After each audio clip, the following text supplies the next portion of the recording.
He's going to go for a round two. He's going to go for the knock. Goes for the roll now. And he's spotted CVL. Looks for the clip, but he's not going to be able to get it. Jumps out instead, but goes down. Moving forward, trying to get a better position. Using the smoke's advantage. Strikes straight in. Out instead, but goes down. Now it's Jump Portal alive. Poor Soul in a 1v1, but he cannot do it.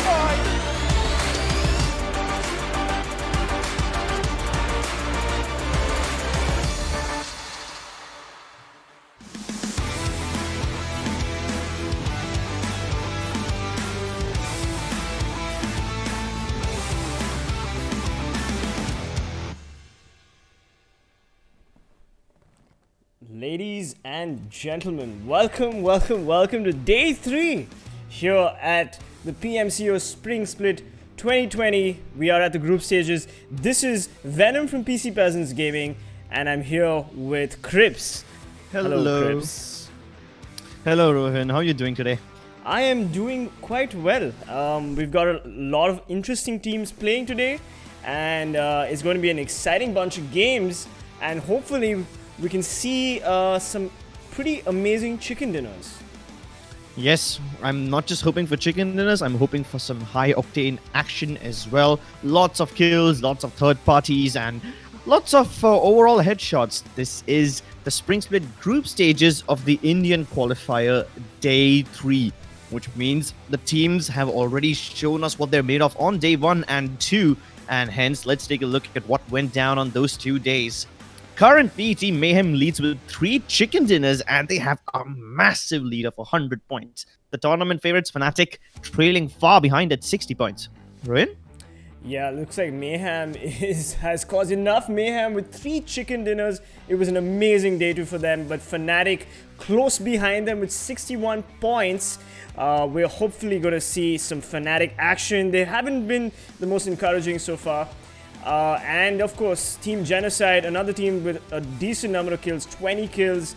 Team Initiative, JSL, again, trading closely behind with 17-16. And of course, UMEXRXN with 15 kills.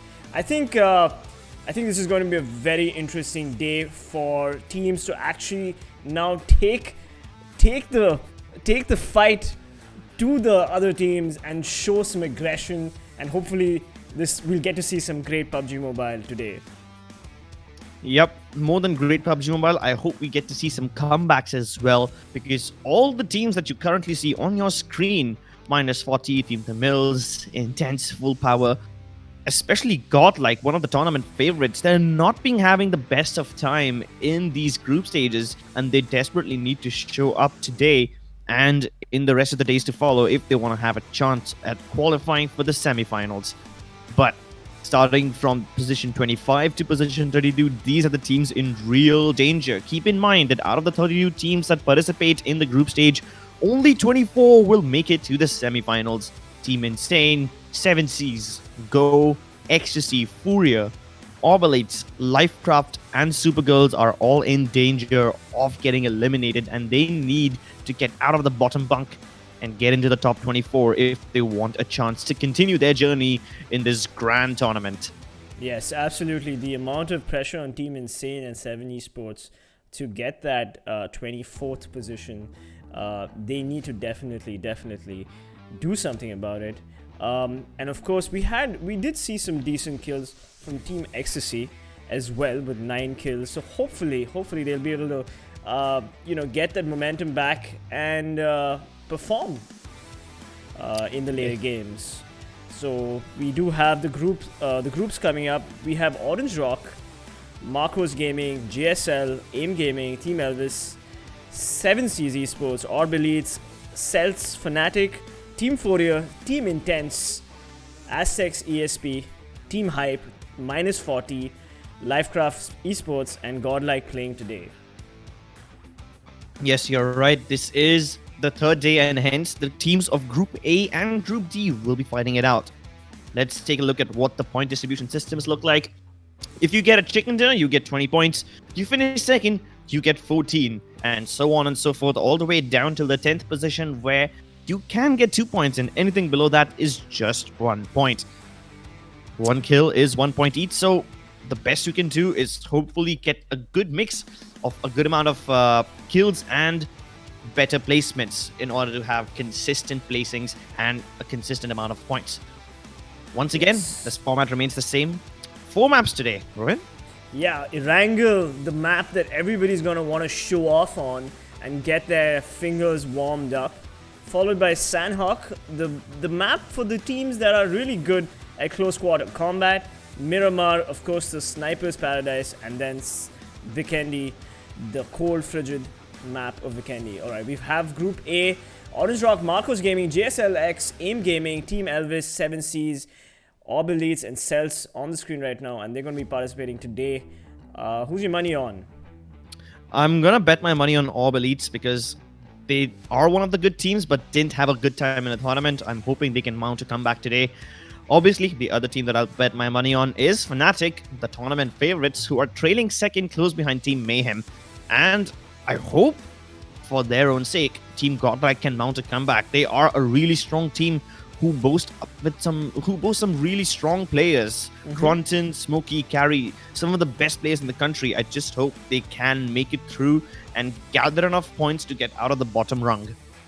Yes, absolutely. Fnatic is definitely the team favorites, but we didn't see too much of action from Godlike, and hopefully Godlike can come back and show us what they're actually made of. Team Hype took a couple of good fights, but didn't manage to convert them into kills. They got a couple of knockouts, but of course, the other teams are also Team FULLPWR, decent number of kills, but unfortunately, they could not convert those kills into rotations, and they were always in bad positions. Yep, even though they were playing safe, Team FULLPWR waited a long time to get into the action, but when they did, they either got caught in between very awkward team fights, either got third-partied, or just simply lost the team fights completely. Well, let's see if these teams will be able to make their mark today as the plane takes off on Erangel straight down the middle. Well, that's convenient. Oh, I'm so sorry. Yes, I'm here. I didn't go anywhere. Yeah, it is a perfect bisection of the map right there. And now the teams can actually pick. They have their picks. And it'll be interesting to see where each team drops. We've got Orange Rock, of course, dropping, going a little bit to the west, along with Godlike. The Marcos Gaming chaps going a little bit to the east. Yeah, let's see how it goes. We've got FULLPWR. We're both screwing up the name. FULLPWR on the screen right now on the bottom left. Let's see. Let's hope that they can actually, rotate better. That's something that a lot of these teams have been struggling to do, except for all the professional esports teams which are funded or sponsored. They seem to be pretty much rotating much faster than the other teams are. AIM and Team Hype battling for control in South George Pole Dockyard. That's going to be interesting. The Dockyard is one of the areas where the fights can be the most entertaining. Godlike safe in Pochinki with JSL to challenge them around the board. I wouldn't say safe, because JSL is a team that has proven themselves to be quite adept at close quarter combat, and I think Pochinki, yep, shots are being fired, and Exis is already knocked by Robin God, the last man survivor for that Sanhok game on day 1. Smokey gets an angle on Glaive and Suryopi. He fires, but he does not connect enough. Surya getting the knock on OP and finishing him off. Oh, this is a 3v3 situation with Exist also. No, I stand corrected. It's a 4v3 situation. We've got all the Godlike team members spread out. And JSL like really in a good position. The reason I said that Godlike was safe in Pochinki was based on my experience on seeing Godlike's games throughout the qualifiers. They usually do drop Pochinki quite often. And I assume that because they drop Pochinki often, they would be pretty good in fighting in this area. Well, I stand corrected. JSL proved me wrong, and they already finished off 2 of the Godlike members. Yes, Not the best start for team. This is a bad start for Godlike. They shouldn't have taken such an early fight, and unfortunately they're paying a heavy price for it. And now they're also, oh beautiful, we also have the map on the far right hand corner. Crips, take it away. I can see TeamELVES in Primorsk. That's very convenient for them in the circle as well, away from all the action. I did see one of the teams in Zarki. I'm not sure which one it was. I'm assuming it's FULLPWR because we saw them fly out very early towards the western side of the map. So it's got to be them. And usually FULLPWR do play safe, so it's got to be them. But in Yasnaya, we have Team Lifecraft and one more team along with them, which is team number 11. We just need to see what ORB the name. Elites. Oh, okay then. Team number 11. Your favorite team. ORB Elites, yeah, I actually picked those teams. I actually picked ORB Elite to do well today because they are a pretty good team. They have some really talented players. Just they haven't been having the best of start in the tournament. Sure. They are in Yasna. Usually, it's the biggest town in the map, but it's not in the circle. So both these teams will have to fight each other and at the same time gather getaway vehicles and finish off those fights quickly enough to get back into the safe zone quickly. Right. And now we have Fnatic on the screen here. As usual, Fnatic looting in duos in the way in the fashion that they do. Fnatic is going to be a team that has to really prove themselves today so that they can get back on the leaderboards. There is a 40-point deficit between Fnatic and the first team, if I'm not mistaken. Yep. So I think it's 50 points. 110 points for Team Mayhem and Fnatic on 61. Yep. So Fnatic really needs to get back on the leaderboards. I mean, for them, first place is what exactly they're looking at. So anything below second is not ideal for them. All right, we're looking at Team ORB and Lifecraft in Yasna. I think we won't see too many early fights as both these teams are comfortably looting up in their specific areas. Yeah, quite a bit of distance in between those two. But once one of the teams does engage, it will be interesting to see which one of these teams tries to finish off the fight first. ORB Elite, usually an aggressive team. I'm assuming that once Lifecraft do give away their position, ORB will take the chance and pounce upon them. After all, they do need the points, they do need the kills. So I'm thinking ORB Elites won't be shying away from this fight if Team Lifecraft do challenge them. Absolutely. This is going to be a fight that they definitely want to take because they, as you said, they need the points. And also it's good to get into a fight if you have decent loot, and they seem to have pretty decent loot. We're looking at Team CELTZ here at Milta, and they have all of Milta to themselves, Crips. Yeah, and it's good because they also will be rotating using the southern parts. I'm assuming they won't make any super weird rotations towards the northern parts of the map, which is relatively unoccupied. The only team that they risked running into is probably any team who would be sitting in farm or towards the southern part of the narrow settlements. One of those teams is Fnatic. But while I say that, Godlike, the two remaining players who escaped from Pochinki, are in danger as they run into Team Marcos. It's only Gil remaining from Godlike, and it seems like they will be biting the dust very first. Marcos is very interested in pushing this team because they seem to know that they have one player out in the open. A suppressive fire right now on Gil as Pansing drives forward with Max Cash, if I'm getting his name right. They are driving around to get some sort of a better angle on him. And Gil caught out in the open, and Surya bags the kill on Gil.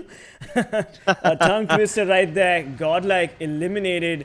Oh my god, we had a lot of hopes for Godlike. We were really hoping with Cronton and the other players in their team that they would perform, but this is a very disappointing start. Very disappointing indeed. I thought, yeah, sure, we will get to see some early action from them, but that early action turned into a super early elimination. I mean, yesterday also they went out quite early, but they did not go out at 16th position. This is the absolute bottom, rock bottom. Yes, and now we have Fnatic. By the way, I don't know if you noticed, but Pansing seemed to have a lot of level 3 gear on him. There you go, look at that. He's got the DP28 and all that level 3 goodness. Interesting. As The DPs can... As they see 7C's viral and they get the knockback. Oh my god, Marcos Gaming on fire. They are not letting teams rotate at all. They are the rotation gangsters. Here we go as 7C's in a very bad position, trying to get to Viru, his teammate. 420 OP on the screen. Got a little peppered by Team JSL, of course, in Pochinki. Yep, but this might just lead to something completely else. Marcos is following 7C's into Pochinki, hoping that they will finish off, but then they might just risk running into Team JSL over there, which is a completely different beast that they weren't prepared for, but they still managed to get him again. 420 OP once again down, and this time Viru, the guy who was knocked out first, has no chance of reviving the teammate in the first place, revived him. The best that he can hope for is a quick escape, but trapped behind that ridge, there's not a lot of room to hide behind. And there's no room to escape as well. There's hardly any cover, and he's getting pushed. Yes. Here comes Surya in the car, up close and personal. How long can he survive? Yes, he's not in a good position, and it looks like Team Marcos is on fire, putting the pressure. Oh, woo! But that nade from Viru! Oh, perfect. Is the comeback real? Is Viru gonna avenge his fallen teammate, his fallen medic, as he takes a shot, but he takes a huge chunk from Surya OP right over there. Pansing trying to get an angle on him. He's waiting for Viru's next peek, but Viru consistent with his shots. He's trying to make contact. He throws another smoke, hoping to maybe rotate, but the dude is going for the push as Fnatic drives by behind them. Do they hear the commotion? The dude in FPP pushes Viru as, oh my god, Marcos Gaming, Viru and 420 OP dead. This is not looking good for 7C's, but looking pretty good for JSL because they just spotted Marcos Gaming and they took out Surya, but he gets traded by Pansing. Finally some action. Here we go. We have 2 players from Marcos Gaming and 3 players from JSL still alive. Oh, Fires gets Surya. Finishes him. This is not looking good for Marcos Gaming. Pansing cooking that nade, getting ready. Fayaz also cooking that nade. Here we go. Oh, the nade just chips away at Fayaz as the nade from Fayaz goes in. Robin getting an amazing Kobe. Oh my god. Robin getting another Kobe. Oh my god. A third Kobe. Here we go. Here we go. Fayaz. All Fayaz needs to do is, oh, he gets it. He gets it. Robin gets the trade on Pansing. What a beautiful wipe. A third party after a third party after a third party. Crips, what the hell just happened? This is absolutely the best start that JSL could have hoped for. A triple Kobe nade. Who on earth would have expected that? Who on Erangel would have expected a triple Kobe? Somewhere up there, that man is smiling. May God bless his soul, just like he blessed JSL with those kills. And they first eliminated 2 players of Godlike, and then Godlike dragged Marcos into the mix, which means somehow the gods are favoring JSL. They've gotten plenty of kills already, and they are still safe in Pochinki as the circle is still upon them. They don't need to rotate anywhere else. They can continue staying over there, as a lot of teams are actually in and around Pochinki. Fnatic in the mix. Even Team CELTZ is close by towards the southern side of Pochinki. 7C's. Still a few members surviving in the warehouses to the western side of Pochinki, pardon me. And everyone else just close by. We have Orange Rock and Hype in ruins, which isn't really that close, but maybe once the firefights start happening, they will try to third party them, and hopefully this all turns into one big battle. ORB now have sight of Team -40. M40, the crowd favorite in the chat right now, getting into a fight with Team ORBS. We're going to finally see 2 decent teams face off against each other. For some reason, we've just cut to the M249 in the, in the field. But yeah, maybe we can go back. Yes, thank you. So we've got M40, Carnage going for the spray with the Vector, but not making contact as Tsunami gets the knock on Carnage. Carnage is not going to be feeling good about that. In the morning, Nexus OP trying to get an angle going under the bridge as Tsunami cooks his nade, but he is not going to to... Yeah, he's gone. He goes back for the shoot. He goes back for the shot, and he manages to get Rival as well. Tsunami with 1 HP remaining, unfortunately gets traded by Nexus as Yash enters the fray. Here we go, Nexus OP showing that he is OP. We've got 3-man down for M40 as Nexus OP needs to clutch this, and 3-man down for ORB as Yash needs to get this. It's a 1v1 situation, and that is all. Team ORB Elites eliminated. Crips, you're going to be feeling pretty bad about this, aren't you? Definitely yes. I'm feeling bad about it.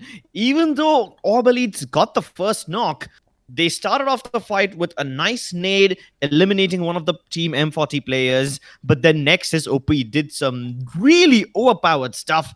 He was able to juke in and around that rock, keeping Team ORB Elites on their feet, not letting them figure out what's happening. And when the team really needs him, he steps up in that clutch situation and getting his team out of that risky situation. Amazing stuff from Nexus.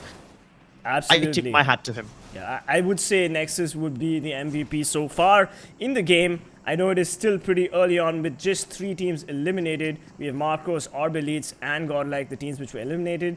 But JSL, of course, in the points on the screen right now is at 6 points, minus 44 points. Close second. Here we go. Surprisingly, Fnatic haven't really engaged in any fights just yet. We saw them towards the south side of Pochinki just a few minutes ago before the fight between M40 and ORB Elites. But now they are on the edges of ruins and they're checking if there is any team up on top of Everest. There is a team indeed up on top. So let's see if Fnatic decide to take the high ground or not. Yes, and now we have Orange Rock, Team CELTZ, and Team Hype on the map right now. This is going to be an interesting situation because we just saw an airdrop right next to Team CELTZ. Maybe would Orange Rock push them, or would Team Hype push them? I mean, it is a risky move going for that airdrop. Meanwhile, we see JSL taking a couple of shots, firing shots in the distance, and the circle has changed. Cribs. Fnatic is going to be feeling really good about this circle.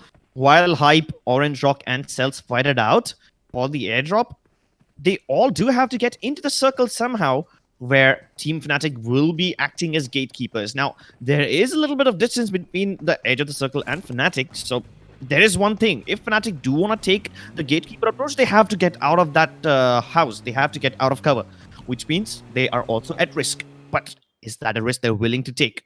They are Fnatic after all. Let's see if they decide to go for it.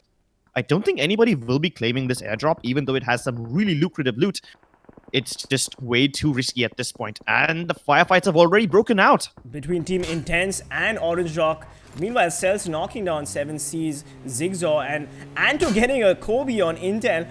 This is going to be good. All the fights have started, the rotations have started. CELTZ pulling up on Atanki. He gets traded really badly. Oh my god, is Final Boss? Oh, Final Boss is eliminated. 7C's is eliminated.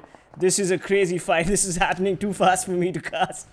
Yep, Fnatic finally step into the fray as they try to pick up the remaining members of Team CELTZ. But they haven't moved out of that position yet. We did see that AIM was engaging with another team up on top of the hills. I think it was Aztec. But while all that is happening, they are in their own world. And Fnatic, in the middle of everything, just need to decide which fight they want to take because there's way too many options. It's like a buffet and they're confused which one to eat first. Scout OP taking shots at Elvis. He is far away from his team. Nipu doesn't have a lot of backup. Usually it's Matt who stays away from his team, but this time it's somebody else. Meanwhile, still on top of the Everest mountain, the fight between Team AIM and I think it was Team Aztec has somehow come to a standstill, at least for now. Matt, he tries to rescue his teammate but ends up running over one of the members of CELTZ. This is amazing. This is fourth party situation right now. Absolutely. Fnatic, look at them play. They're just defending their high ground here, waiting for Team CELTZ to push in, and they also know where TeamELVES is as well. They're playing their angles very carefully. I believe AIMGAMING was on the Everest situation, and we don't see too many of them. Look at the circle right now. We've got Team Hype. Oh, but Scout OP gets the knock on Atanki. This is not Atanki's day as a Team CELTZ member falls. And he's going to be out in the open. No one's going to be able to claim him back. Keep in mind that CELTZ were also taking fire from Team Hype, which means if any team goes out first, it's likely that CELTZ will be the one to bite the dust first, as they are getting third-partied and fourth-partied at the same time. While I say that, Team Intense and JSL start attacking Lifecraft. This is not good. Clowny is already finished off.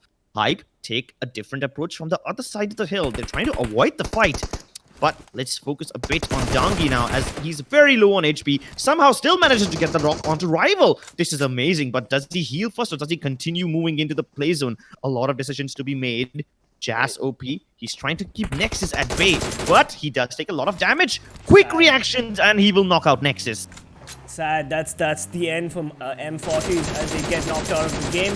And Team Hype now has spotted JSL as Mahesh dropping lead on Fayaz. Unfortunately, this team is not in the safe zone, I believe. Not yet in the safe zone. Nope. They're gonna have to move in very soon at some point. They're right at the edge, so they're pretty safe. Fnatic now, Scout OP, keeping an eye on TeamELVES and CELTZ. What an amazing player Scout OP is. Just keeping angles, 2 angles, and still managing to hold his ground. Lifecraft team, meanwhile, getting in through the skin of their teeth, right at the edge of the circle. Intense. 2 players dead, 2 players remaining. Oh, but Zeus, the lone Zeus on Everest, finally getting spotted out, and that is the end of AIM Gaming. Fnatic, Orange Rock, all these teams, all these good teams still in. Intense finally spotting out Lifecraft at the edge. Villain knocked out. This is going to be the end of Lifecraft, maybe, as Intense decides that it's enough is enough. They need to rotate in to the arms of Orange Rock. To the arms of Orange Rock. They must have heard the SUV, and they did. Mavi takes aim but doesn't shoot. Intense finishing off Villain, and Scout OP taking shots at Elvis as well. Aztec knocking out Team Matt, and Lifecraft finally eliminated by, I'm guessing Team Intense.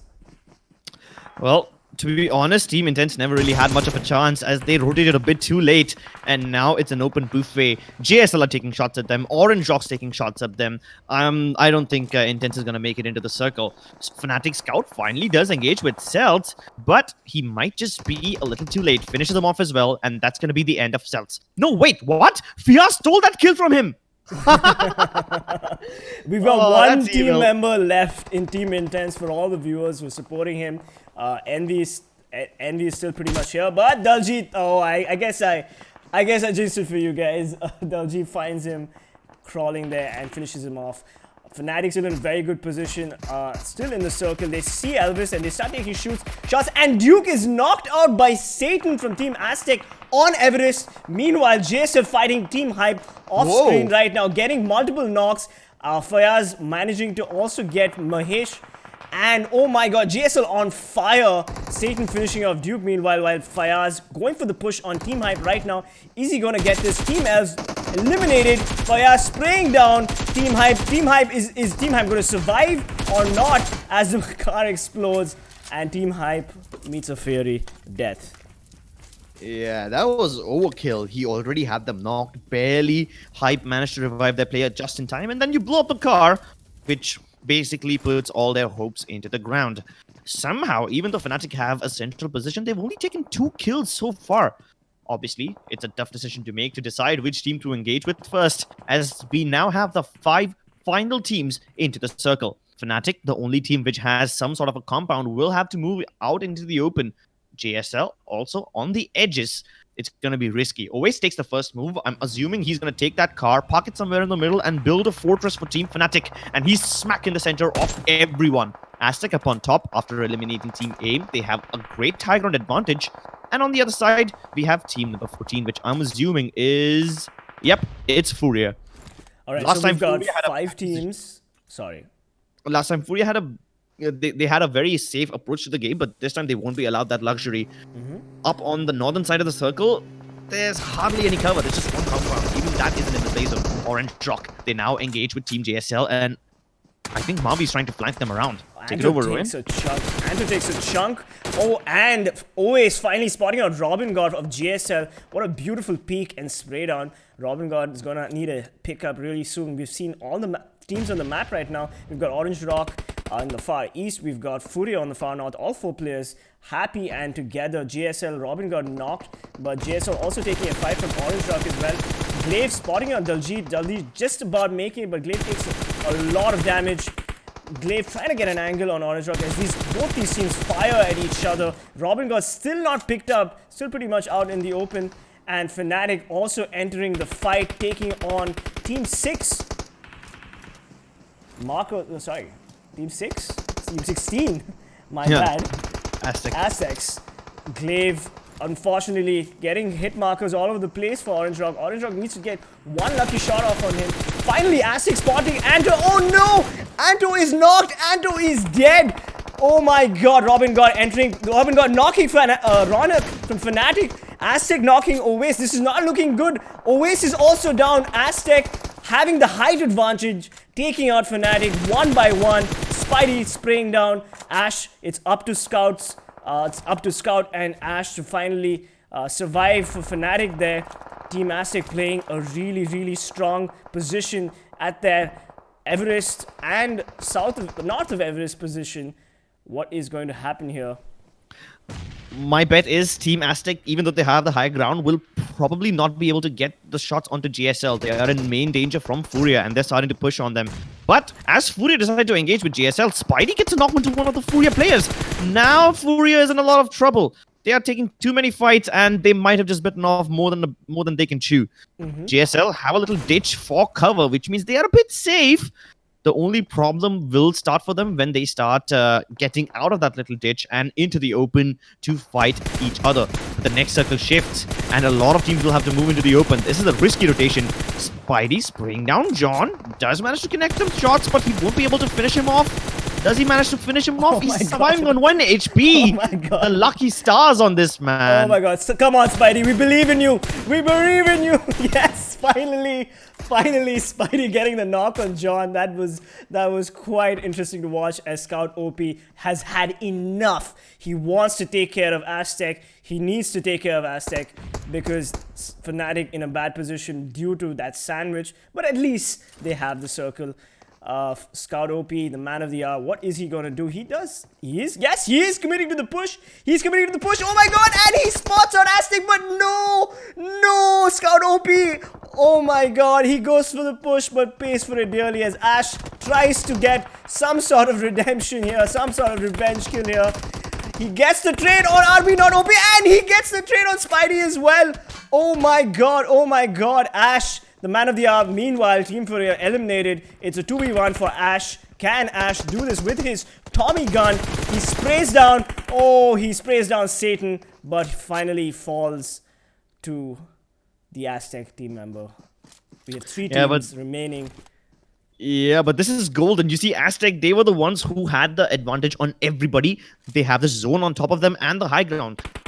A lot of advantage in the favor of Aztec camp, but while they are busy healing each other off, this is the time that the other teams get to push into the safe zone. JSL and Orange Rock engaging with each other. So we are knocked already.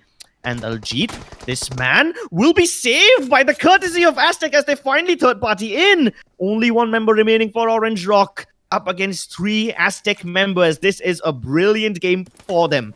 1v3, but he has an AWM, so he has the firepower. Let's see if he can actually manage to do something with it. Seriously, Aztecs playing such an amazing game, having taken that position, having like vantage point on everybody. All they did was just drop serious lead from that hill of death, I'd like to call. And it's up to Daljit, who has the circle, ironically. Orange Rock finally not going to feel too bad coming in second because they're obviously playing for points here. And RB not OP going for the... Oh, he tried it. He tried it. He gets out of the car. They overwhelm Daljit, and that is it. Killsome putting Daljit in the ground, and Orange Rock coming in second. Oh my god, look at that. 17 kills to Aztec at first place. Orange Rock second place, and of course, who was third place? JSL. JSL. Yes. JSL had a yes. great game too. I mean, if you remember, they were Pachinki. They first got some kills onto Godlike. Then they walked in on the fight between Marcos and Seven Seas, got some kills over there as well. So before they even entered the final circle, they already had plenty of points in the bag. And even though they shouldn't be that disappointed. They got a couple of kills onto Orange Rock and other teams in the last circle as well. And even though they do go out on the third place, my goodness, Aztec, they perfectly predicted the zone playout. At first, they decided it's important to take the Everest area because Team AIM was on top over there. Now, keep in mind, Team AIM, if you remember, they were the very consistent team who performed really well on day one. Once they had the Danger Men out of the picture, they had all the advantage in the world. And you can already see how many kills Killsome has. Well, quite a lot, actually. 6. That's impressive for one singular player. 836 damage and that decent survivability from them. Of course, 25 minutes is standard when you win chicken dinner. But I gotta say, we're finally seeing Aztecs do something. I love their logo, by the way. That's a really nice, the Jaguar Warrior logo. Yeah. I love it. Yeah, Team Aztecs. Sorry. There's a man inside that logo. Yeah, absolutely. I don't know if you know this, but the Jaguar Warriors did wear the pelt of the Jaguars as they sort of hunted their enemies. Quite frightening and quite nice logo design. Of course, Aztecs living up to their logo as they really set up shop. And despite Fnatic's push, I really want to bring your attention to that, Crips. What was Scout thinking? Could you maybe throw some light? Well, Scout is usually the one who initiates onto the other teams, right? So I think while the only 2 people of Fnatic were remaining, it would have been a good decision to push if they decided to push together when Scout and Ash pushed at the same time. That would have been much better because they can trade each other off. Once Scout was down, Ash really couldn't do much all by himself. A 2 versus 2 is a fair fight, but a 2 versus 1 is not. And it might sound a bit critical, but Scout has been pushing all by himself ever since yesterday. You remember, on top of Miramar, Scout was the one who pushed first without waiting for his team. I'm gonna have to interrupt you there. Props to JSL's Robin God and Surya OP. JSL, unfortunately, we didn't really talk about it, but this was a team that played absolutely bonkers this game. Amazing gameplay. Look at that, 7 kills, 5 kills, brilliant. And then we've got, of course, Robin God with his 688 damage, highest kills there. Aztec, of course, Spidey and Killsome, 6 kills and 5 kills respectively. And of course, Daljit from Orange Rock playing consistently well in every match with at least 4-5 kills. Good for Orange Rock. They have one consistent player, but I have to say props to JSL for their amazing performance last game. I mean, we still haven't had a chance to look at the full kills feed, kill score, which we will see shortly. But what did you think about JSL's performance? JSL, they got everything right. I can't even blame them. It doesn't matter if they finished in second. They got everything down to perfection, and they couldn't have played better given their situation. I'm still proud of them. Aztecs obviously having a lot of unfair advantage too. They got plenty of kills onto Team AIM and one more team, I can't remember the name, before they even entered the final circle. And that's the same story with JSL. That's why both of these teams have a lot of kills. You see the difference between JSL and Orange Rock. It's massive. No, but I gotta stop you there. JSL with their push on Marcos Gaming where they got that third party was fantastic. I mean, JSL was consistently like they took care of Pachinki, then they took care of the outskirts of Pachinki. Like they were like, this is my house, this is my town. Nobody messed with us. But we're missing out on the scores. We got Aztecs with 17 kills, JSL with 14 kills, Orange Rock with 7 kills, and of course everybody else coming in. Fnatic coming in 4th place with just 3 kills and 11 points. Yeah. An amazing game for Aztecs for sure. I kind of expected Team Marcos to do better because they were caught on a very awkward spot, but it's fine. They probably should have expected to be third party if they are fighting on the outskirts of Pachinki. My main focus over here is AIMGAMING not getting a single kill. Now, while we did not see the fight on screen, we did see in the kill feed that AIM was fighting against Team Aztec up on top of Everest. And even though Aztec won that fight, I would have expected them to take out at least one of the players of Team Aztec. Yeah, you know, I might be wrong about AIMGAMING here, but I feel like AIMGAMING is one of those teams that starts performing later in the day. They just need some time to warm up. So I think Yeah, I think we shouldn't discount them just yet. Definitely In-game gaming will definitely show us and surprise us in their favorite map, which seems to be Sanhok. Oh yeah. Keep in mind that this team was a super consistent team. So even though they didn't get any chicken dinners, they're still high up on the overall rankings. So yeah, I definitely think we can expect better stuff from them. But My only Fnatic, right? What happened with Fnatic? I mean, this is the reason we're harping on Fnatic so much is because the hype was real. Like everybody, all the casters that I talked to, all the team owners that I talked to, everybody's talking about Fnatic. And this is an international org, so like there's a lot of pressure on them to perform for sure, but they haven't been performing that well. I mean, you know, Orange Rock and Mayhem have been taking the lead on that. Honestly, I can't blame Fnatic in this game. If you notice the way Fnatic were rotating, it was absolutely perfect. But they kept getting their kills stolen from them, and that's exactly why they have lesser kills. Don't worry though, I still think Fnatic can do much better. But for now, let's enjoy the highlights.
Ladies and gentlemen, we are back, and I have Crips here with me. Crips, here we go. We are back to round 2, Sanhok. Hello there. Sanhok is gonna be an absolute mess, which surprisingly is gonna be quite contrary to what we saw in Erangel. You know what? I feel like Erangel game was much more structured than the ones we've usually seen so far. The teams are playing really smart, everyone was disciplined, and nobody did any random out-of-the-blue pushes which did not make sense. Except for Godlike. Yeah, except for Godlike. I mean, Godlike, unfortunately, their grades were made when they landed in Pochinki. And JSL, of course, ensured that they did not make it out of Pochinki without that two-man disadvantage. But yeah, JSL, of course, performed really well. But I'd like to bring the focus to Fnatic. Fnatic, as you said in our little break, that Fnatic actually played everything right. They were in the right position. They did the right rotations. They did everything. But for some reason, it just didn't pan out for them. Yeah, it's kind of unfortunate because even though their positioning was perfect at first, like in the 4th circle, they were the only team which had some sort of cover inside a compound, which is great. But then as the next circle came along, the compound was still there in the circle. Even though they got plenty of good positions, their kills kept getting stolen from them. So after the first game, we have the overall standings. Rohin? Yeah, so we see that Orange Rock has gone up by a few points, 74 points, as they edge closer to Mayhem. Fnatic, unfortunately, going down in the standings a little bit, but still, of course, 3rd place, 72 points. Yeah, it looks like Fnatic really needs to do something about it, but JSL and Aztecs not too far away from each other. So they're going to be wanting to battle it out and hopefully get kills. Look at the kills also, like 42, 28. Back to you. They just changed the screen. Yeah. Surprisingly, VSG Crawlers, Revenge, Genocide, TeamELVES, all of them are pretty much in the same spot. They did move a couple of points, but it did not really make that much of a difference. But it's fine. As long as they're in the top 24, they should be pretty happy. Obviously, all of the teams are hoping that they will pull out their strategies later on in the tournament. So, as long as you're in the top 24, good enough. But you do want to send a message, and which is exactly what Marcos Gaming is struggling with. They did not really get a lot of points after this map. They only got like 4, which isn't really that big of a jump. Yeah, I think Marcos Gaming is playing this like a marathon. They're just sort of trying to make sure that in the top 24, so they can make it to the semi-finals. Of course, these are the teams that we need to worry about. Of course, Godlike going down, relegated to position 25. This is not looking good for them. They need to really step it up a notch. 7C's trying to catch up, going up in a position as well. But of course, Insane and Team Geo going down 1 position each. Lifecraft, though, they remain absolutely in the same spot. And Lifecraft keep getting caught in between awkward fights in very awkward positions. We saw that yesterday on Miramar. We saw it today. And it's... I don't know. They really need to change not just the way they play, but their entire approach to the game. ORB Elites, though, going down very first in Yasnaya in this game. And that too, after I bet my money on them. I believe in these players. I've met them personally, and they are really, really talented, but still, no luck. You know what, Crips? Even in PMES, I remember there was a particular team you had bet your money on, and they did not perform. So maybe you need to stop betting your money on certain teams, because you seem to be jinxing them, bro. Alright, so maybe I'll bet my money on the tier teams so that they come down and, you know, the teams who are at the bottom get a fair chance to overtake them. You know, even the grounds a bit and use the caster's curse in order to make the competition a bit more intense. Sure. Alright, I hope that we have an interesting Sanhok for all you lovely girls and boys who love this esport that is PUBG Mobile. Don't forget to hit that like button and subscribe to more PUBG Mobile. This is the English cast, by the way. This is Venom from PC Peasants and Crips from AFK Gaming. Of course, we have Krat and K18, and the plane is off. Yep, the two beautiful gentlemen, Krat and K18, taking you through the Hindi stream as well. So check them out if you want to. No, actually, just stay here. We would like you to stay here. for our own selfish sake. But speaking of selfish reasons, surprisingly, this time FULLPWR are not going for Paradise Resort. They did take that place last time. Nobody going towards bootcamp at all. Not a single team. Ronak is a bit far away from his teammates. He's approaching the bootcamp area, and once he realizes that bootcamp is completely up for the taking, he will tell his teammates the same thing. Yep, we Marcos. have Team ORB also very close to Team 16. Hopefully we're going to see a quick fight go down right now. Team 16 is Aztecs, so the winners of the last game. This is not boding well for Team ORB because they've already had a pretty rough start in Erangel. But yep, they're booking it. Meanwhile, Aztec Spidey already with his trusty Tommy gun. Yeah, the loot is kind of sporadic, and Satan, look at him perched already on the roof, looking for an angle. It's kind of reminiscence of the fact that I just said, that you level the playing field a bit. Aztec, the winners of the previous game, versus ORB, the team that went down in the very first place. It's gonna be fair if we see these two teams who are at the absolute top and absolute bottom fight it out. It's gonna be a fair fight. I mean, it will level the playing field a bit. But while I say that, up in this little camp, we have 7Cs who are about to go up against -40. Nexus, as usual, far away from his team, can hear final boss at this point, and they are both trying to TPP each other. Nexus just did show his shoulder a bit, so I think his position has been compromised. And obviously, when he closes the door like that, it's very audible. But while I say that, Ruthless, in some other part of the same city, gets the kill onto final boss, knocks him down, and Vido has already been finished off. It's a 2 versus 4 at this point, and Ruthless wants to finish off final boss, but Zigsaw, he's guarding his teammate. He's using him as bait, hoping that Ruthless will go in to finish him, but Ruthless does not fall for that trap. Absolutely, Ruthless is trying to get an angle, and he does not manage. He does a quick spray down, but he does not manage to get final boss. Zigsaw can hear him, and so can Ruthless here. 7C's teammate nearby. He cooks his nade. And oh, he gets the nade! Oh my god, 7C's in a quick, swift shootout. They're done. Meanwhile, we had Aztec just eliminate ORB Elites, the team that you've been betting your money on. What a quick elimination. 2 teams already out in Sanhok. The game barely started, Crips. Yeah. 2 minutes, 30 seconds into the game, and 2 teams are already out. Yeah, that's what Sanhok is all about. Early explosive action. And you know what the best part is? The action did not happen in the usual places like Bootcamp and Paradise. This was in Kampong and in Camp Bravo. So this is cool stuff. The funny thing is, ORB Elites once again bite the dust, and the reason why Aztecs were super successful in the previous game was not because they won the chicken dinner, it's because they already had a lot of kills before they even entered the final circle. Now they've eliminated an entire team, so they have 4 points in the bag already. That's gotta be something.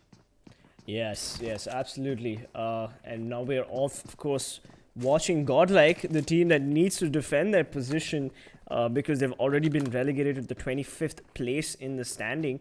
This is a team that has not been performing really well, and a team that a lot of people have high hopes for. So hopefully Godlike can get a lot of kills this game and show that they're still pretty much in the running, at least for the semi-finals. This is a marathon, ladies and gentlemen. The group stages are a 6-day event, I believe. We are right now watching Group A and Group D. And here we go. What is this lovely new UI that we're looking at here? It's amazing. You can see all the team names, all the logos.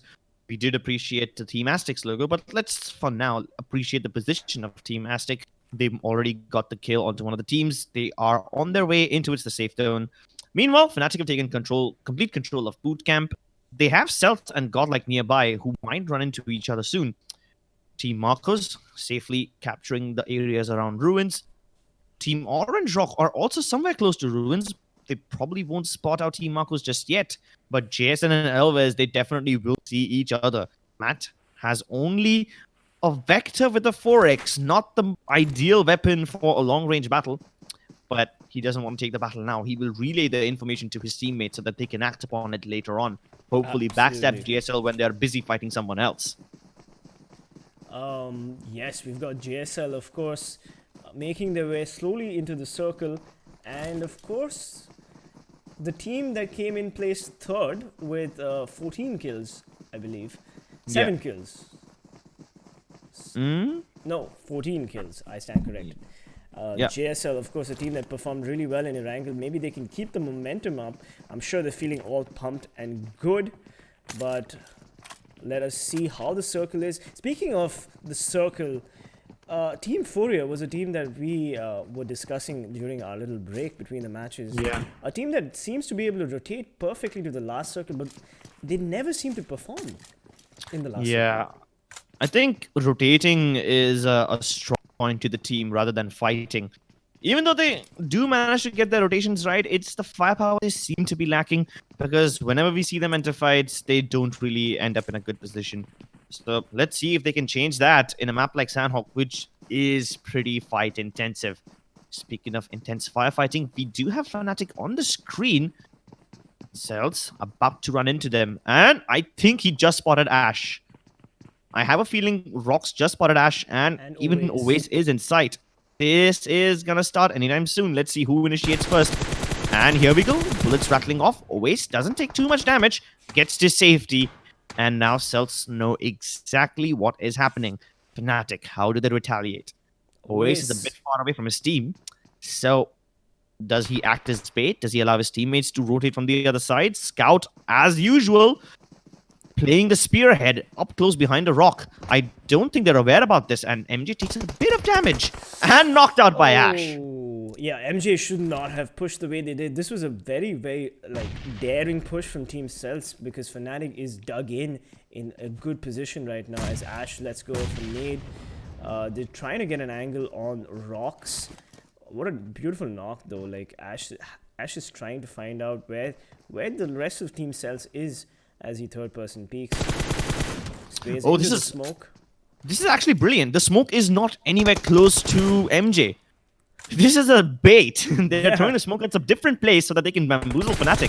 Perfect Let's see if it actually works. Perfect misdirection from Team CELTZ as they try to get MJ up. Meanwhile, Rox gets a leg shot on Ash. Ash at less than 50 HP here. Rox hopefully doesn't get overconfident, but Atanki gets a little bit of damage all the way from a Fnatic player. Oh, and JSL and Intense is finally in a beautiful battle with each other. We've got one man knocked on Intense, one man knocked on JSL. Zal almost knocking out Surya, but finishing off Glaive.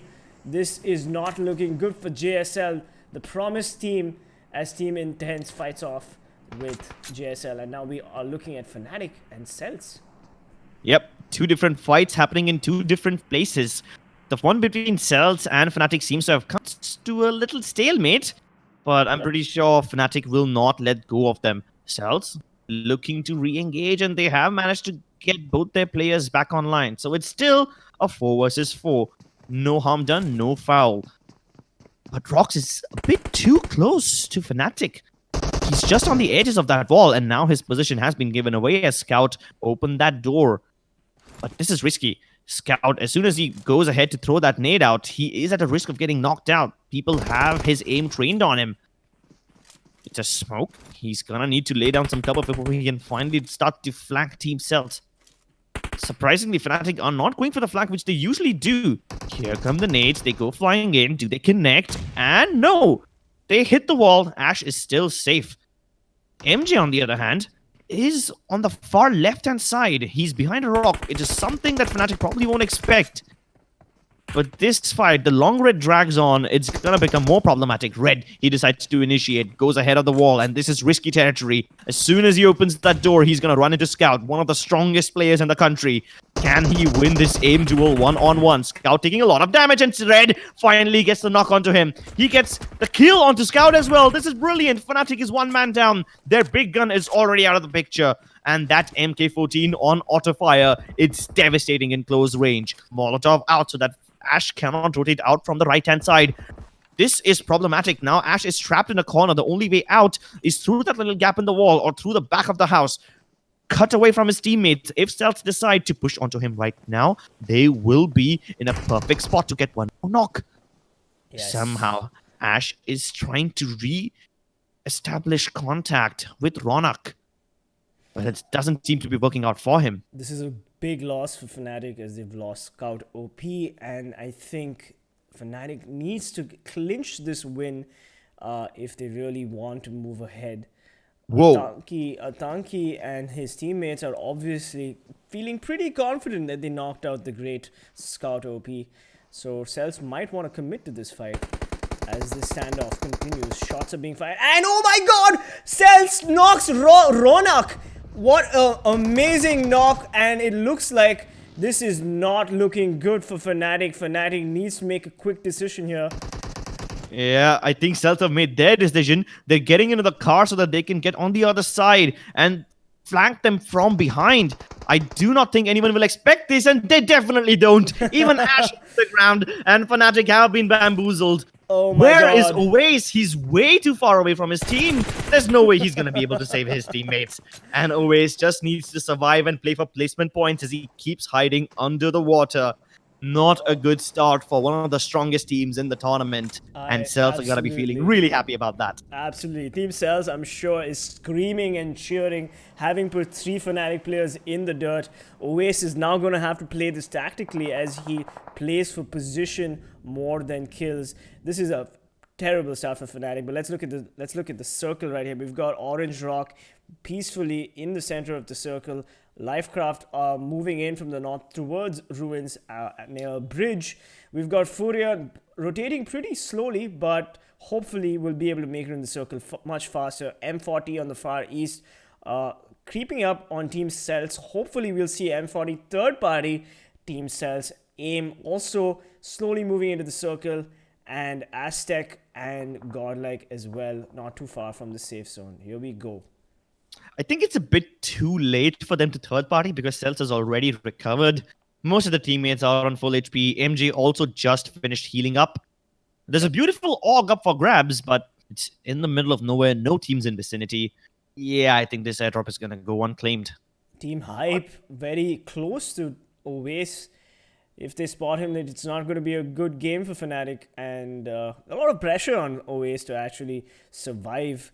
Let's not forget the fact that Sanhok, the previous game of Sanhok, where we had TeamELVES, Gubber managed to get position points finally, so Owace is going to be hoping to do something similar. He is the last man standing as well as Gubber was. So let's see how it plays out for Owace. Yeah, and he's under the bridge, a place where a lot of people will check. So he's playing it absolutely safe. And the best part is, he's near a bridge, so if in case fights do break out, he might just be able to steal a couple of points. But it's, again, risky. It's unlikely that he will pop out of that bridge before he is spotted. Meanwhile, Furia is swimming their way across, and they might just run a Team Lifecraft who will be gatekeeping them. I don't think Lifecraft are aware about their position just yet, but once Furia decide to land, that's going to be a big problem. Yeah. Orange Rock playing center, and Godlike and Team 16 are still out in the open. They haven't made their way into the circle. Meanwhile, Team 40 and CELTZ, it's looked like the fight between those two teams is almost imminent. Also, we've got Team Intense sort of creeping up on Team GSL, so all the Intense fans in the chat, you might want to hold on to your breath as, of course, Furia on the screen right now. Raj, FTW swims slowly into the safe zone. It doesn't look like Lifecraft is even watching the waters. There is one player, however, quite close to the water, and he is keeping an eye on it, but Exotic scanning the horizon. Villain. Oh no! Villain letting it, and of course JSL has finally entered the fight with Intense. Intense Zal getting a knock on Robin God. Intense Zal, he sprays, but he gets the knock. Oh my god, Team JSL knocked out, eliminated by Team Intense. Unfortunately, we did not see that. They just took one casualty knock, but Team Intense, all 4 players pretty much in the game, eliminating JSL. Unfortunately, we missed that. But what do you think, Crips? I don't think Lifecraft will ever anticipate this. If they do see it coming, they gotta be the smartest players on the damn tournament. Nobody would have expected a team to swim across. They're not even looking in the same direction. Raj is the only player from Furia who has taken the position on land. Everyone else still hanging around in the water. Raj needs to clear this area first, and then he's going to give his information to his teammates. But Raj has been spotted. Clowny does take a lot of shots at him, but Raj is still alive. Clowny needs to finish him off, and his teammates cannot back him up. They're still in the water. Raj somehow manages to heal back, and even Jasupi is here. I'm sorry, it was Jasupi who took those shots, not Raj. My bad. But Jasupi once again decides to engage. His teammates now finally making landfall. Dangi also coming in to back him up, hiding behind that wall, and they're taking shots at Clowny. Where are the rest of his teammates? Clowny does not want to let Dangi go ahead and take him from the other side. They're flanking him from every direction. This is problematic. He's playing it so fantastically. Clowny manages to knock one out, and he is now safe in the house with the cover of his teammates. But even Exotic gets knocked out. So both the team losing one player each. Meanwhile, CELTZ is engaging M40. No, it's actually CELTZ to take that kill. Haha. 3 teams in a battle with each other. Yes. Life need to re-engage. Lifecraft is in a very bad position as they lick their wounds carefully. Clowny's level 3 vest saving him from that spray down from who I believe was Jas OP. Lifecraft really needs to get... While all that happens, Elves are having a jolly good time. They have lost one player, but Nipu managed to get knocked onto M40 rival and finish him off. While all that happens, Elves are having a jolly good time. They have lost one player, but Nipu managed to get the knock onto M40 rival and finish him off as well. So that's one more point in his bag. That nade though. Yeah. Oh my god! Raj FUW, he's responding in kind. This is going to be a bad setback for Lifecraft, as well as Elvis with one man down, spraying down Team CELTZ. Duke trying to get an angle, not the greatest loot. Level 1 vest, level 1 helmet, and a UMP. Duke doesn't want to commit to this fight. As Dangi OP gets another nade in on a Lifecraft team member. Lifecraft is not looking good as Raj going to finish off Exotic. Exotic now out of his misery. All 4 players, Furia, Team Furia still in the fight. Lifecraft at a 2-man disadvantage, needs to decide what to do. Meanwhile, Orange Rock in the background, knocking a Marcos player. Just OP with the spray down on Clowny. Finally, that level 3 vest had enough and it finally gave way and Clowny bit the dust. Villain, last man standing. Is he going to play this safe or is he not? Meanwhile, we've got circle changing. Crips? Well, even if Villain does manage to make it alive, which I don't think is going to be possible, I can pretty much count him for the dead already. Yep, there he goes. Bite the dust. Furia out. GG. That was a good push. That was a good push by Furia. And I gotta admit, like, we saw some really great PUBG Mobile in these last few minutes. Definitely. And the action isn't over yet as Ruthless finally gets the kill onto Duke as he tries to jump from tree to tree.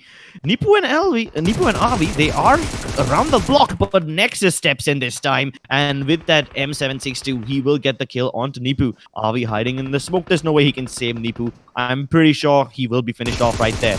Duke is also spotted now, so Nexus has the chance to finish him off. This is the perfect chance for his teammate to finish off Nexus, but he's not getting out of that smoke at all.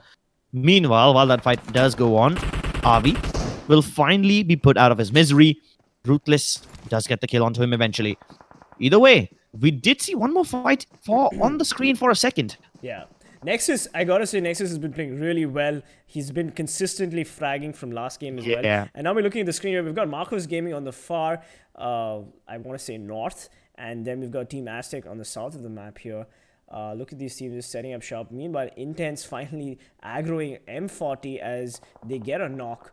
Let's see how these teams play it out. Pan Singh playing the far cliff corner. Oh no, kills him. Aztec just getting knocked by Orange Rock from Mavi all the way from the far center of the circle. Let's look at the circle right here. We've got Orange Rock right at the center.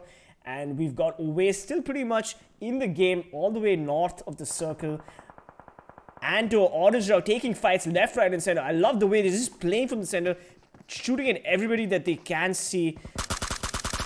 Let's see what Mavi's up to there. He finishes off, kills him from Team Aztec, as Aztec needs to reconsider their position, reconsider whether they want to take the fight. And the circle changes. It is on Orange Rock. That zone prediction. Holy shit. These guys know exactly how to play this game. What do you think, Crips?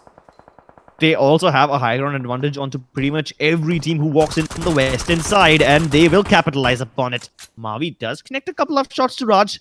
Doesn't finish him off, but I don't think he's going to be too sad because he will get plenty of opportunities to kill people. The dude, he's in the car and he walks right up to Aztec, not OP. He does no, wait. RB not OP manages to knock out Surya, and this is not going in their favor.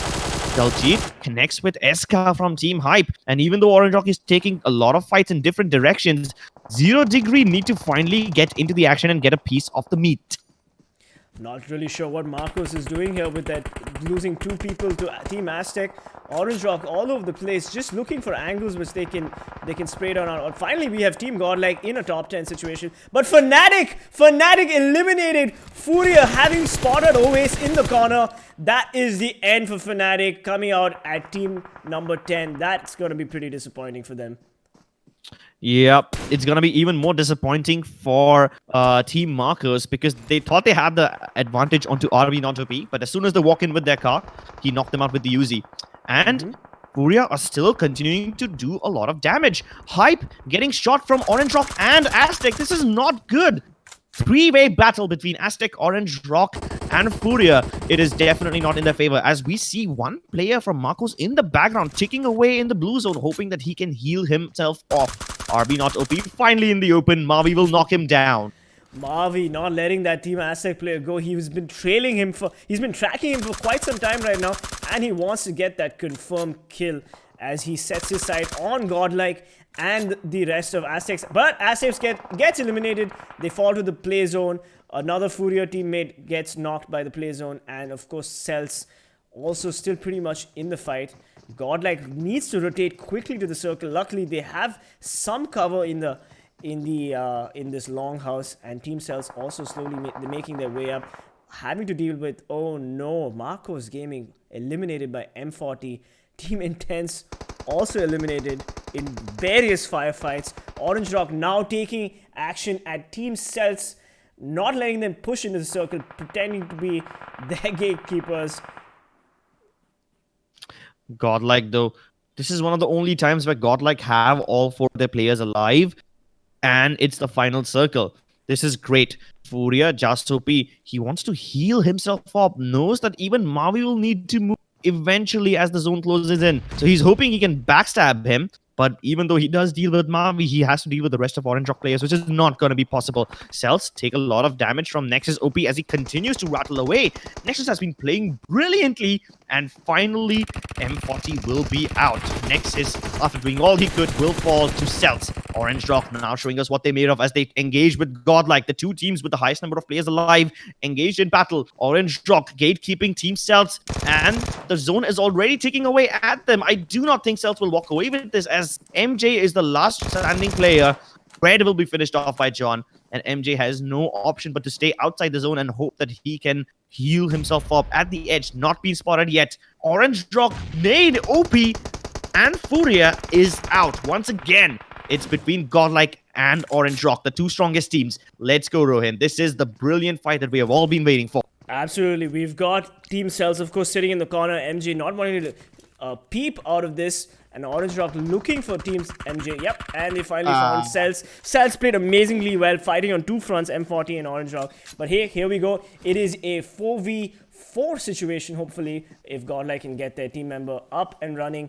And here we go, ladies and gentlemen. It is Godlike versus Orange Rock. Orange Rock, of course, a team that has been consistently playing really well.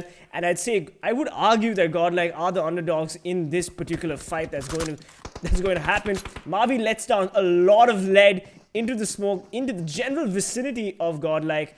And look at them take the higher ground. Of course, Orange Rock in a good position. See Smokey OP. Oh, and he gets the knock on Smokey OP. He gets badly chunked, unfortunately. And Smokey OP is going to need some assistance. It is up to the 3 players of Godlike. We have We have Mavi going up again and again, getting another knock and exist. Carry trading Mavi finally, but Anto not letting the pressure down. Orange Rock pushing the pressure as they push. John pushes, and John, amazing gameplay from John. John and Anto. I think John clinched the last 2 kills. Holy hell. Orange Rock putting the pressure on Godlike, but finally Godlike getting that second place position. Good for them. Team CELTZ coming in 3rd, fighting on 2 fronts, M40 and Orange Rock, but still managing to hold their ground, coming in 3rd place. Good for them. 1st place, 2nd place, 3rd place is Orange Rock, Godlike, and Team CELTZ. You know what the funny thing is? This time Orange Rock had the best position and that's why they won. But yes, keep in mind, this has not been a trend. If you notice what happened on day 1, we had Team Mayhem on top of a hill in Miramar. They had the best position and then they lost. Similar story happened with Fnatic. They had the best position. They lost again. But surprisingly on day 3, the teams who have good positions actually managed to convert them into wins. I have to which interrupt hasn't you. been happening. I have to interrupt you. Mavi, my favorite player so far in the group stages. Again, MVP, 5 kills, 704 damage. Those spray downs right at the end. Oh my god. Oh my god. Somebody clip that and put it up. I mean seriously, if some YouTuber is watching this, I want to see some Mavi highlights at the end of the group stages. Well, Mavi once again showing us exactly why Orange Rock is one of the feared teams in the tournament. Brilliant, mechanically gifted players. Players like Mavi, players like the Jeet are exactly what let Orange Rock hold on to that central position and win it. Because, let's be honest, the team that usually does end up getting the best position, we see that sometimes they fail because they either overextend or because they lose the firefights. It's been a recurring trend on day 1 and day 2, but on day 3, finally, this position is being converted into actual wins. We saw Team Aztec do it on Erangel. We saw Orange Rock do it on Sanhok. And while I talk about that, we have to give a lot of credit to Mavi, obviously the MVP of this game. But a lot of M40 players are also in the top 5. Nexus, yes, as always, he's been performing brilliantly, the most consistent player for this team, and I think the most consistent player in the tournament as well. One of the most consistent, is accompanied by Ruthless and Carnage. Yeah, I gotta say, M40 Nexus OP has been playing consistently well. He's been out there for his teammates. He's clearly the MVP of his team.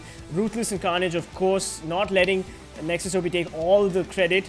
They did, of course, contribute this game with Carnage contributing 645 damage.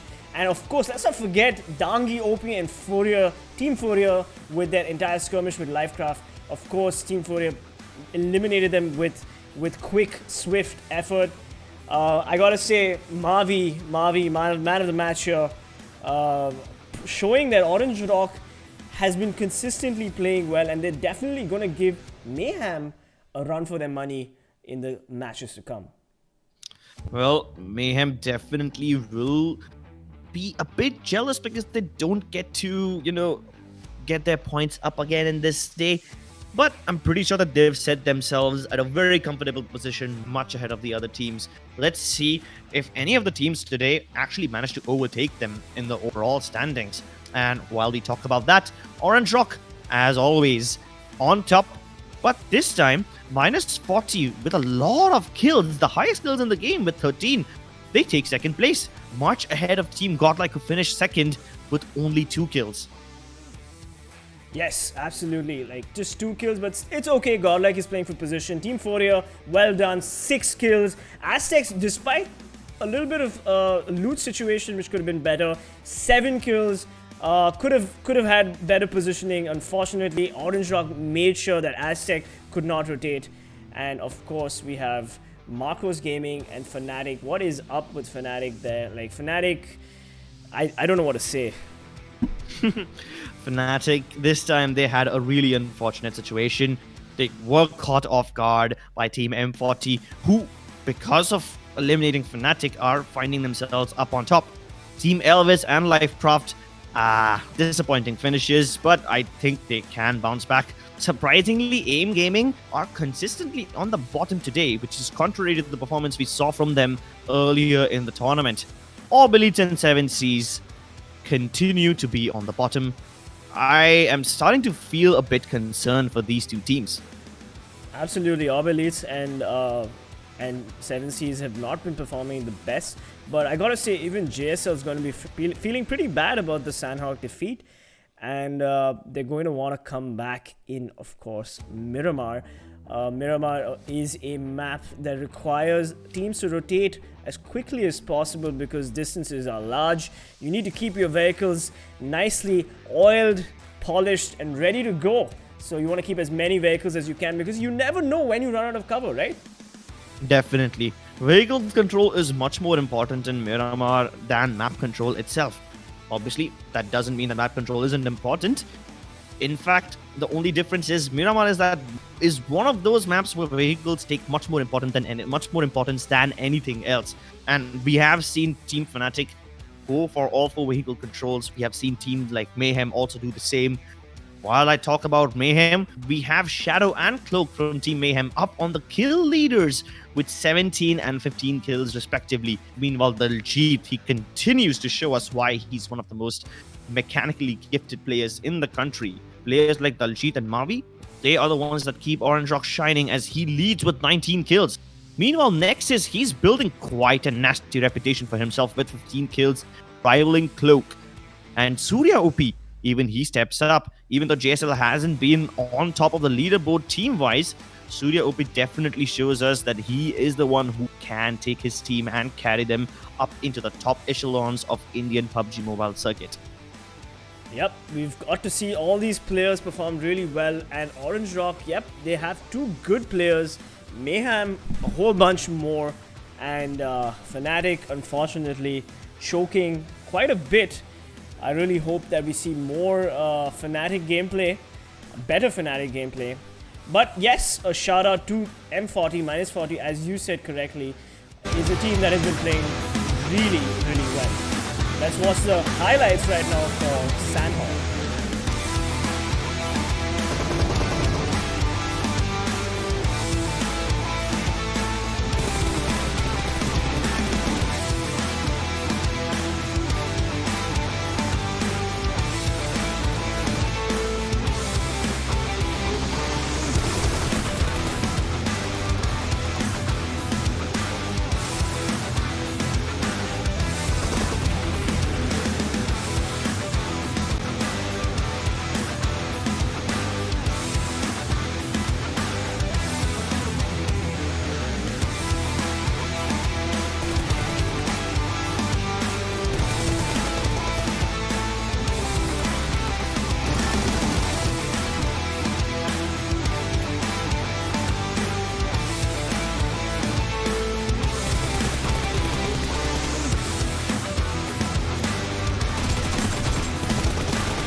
Ladies and gentlemen, gamers and non-gamers, welcome back. This is Venom from PC Peasants Gaming, and I have Crips from AFK Gaming here as well. We are the English desk, and today we're going to be talking about the third match. Take it away, Crips.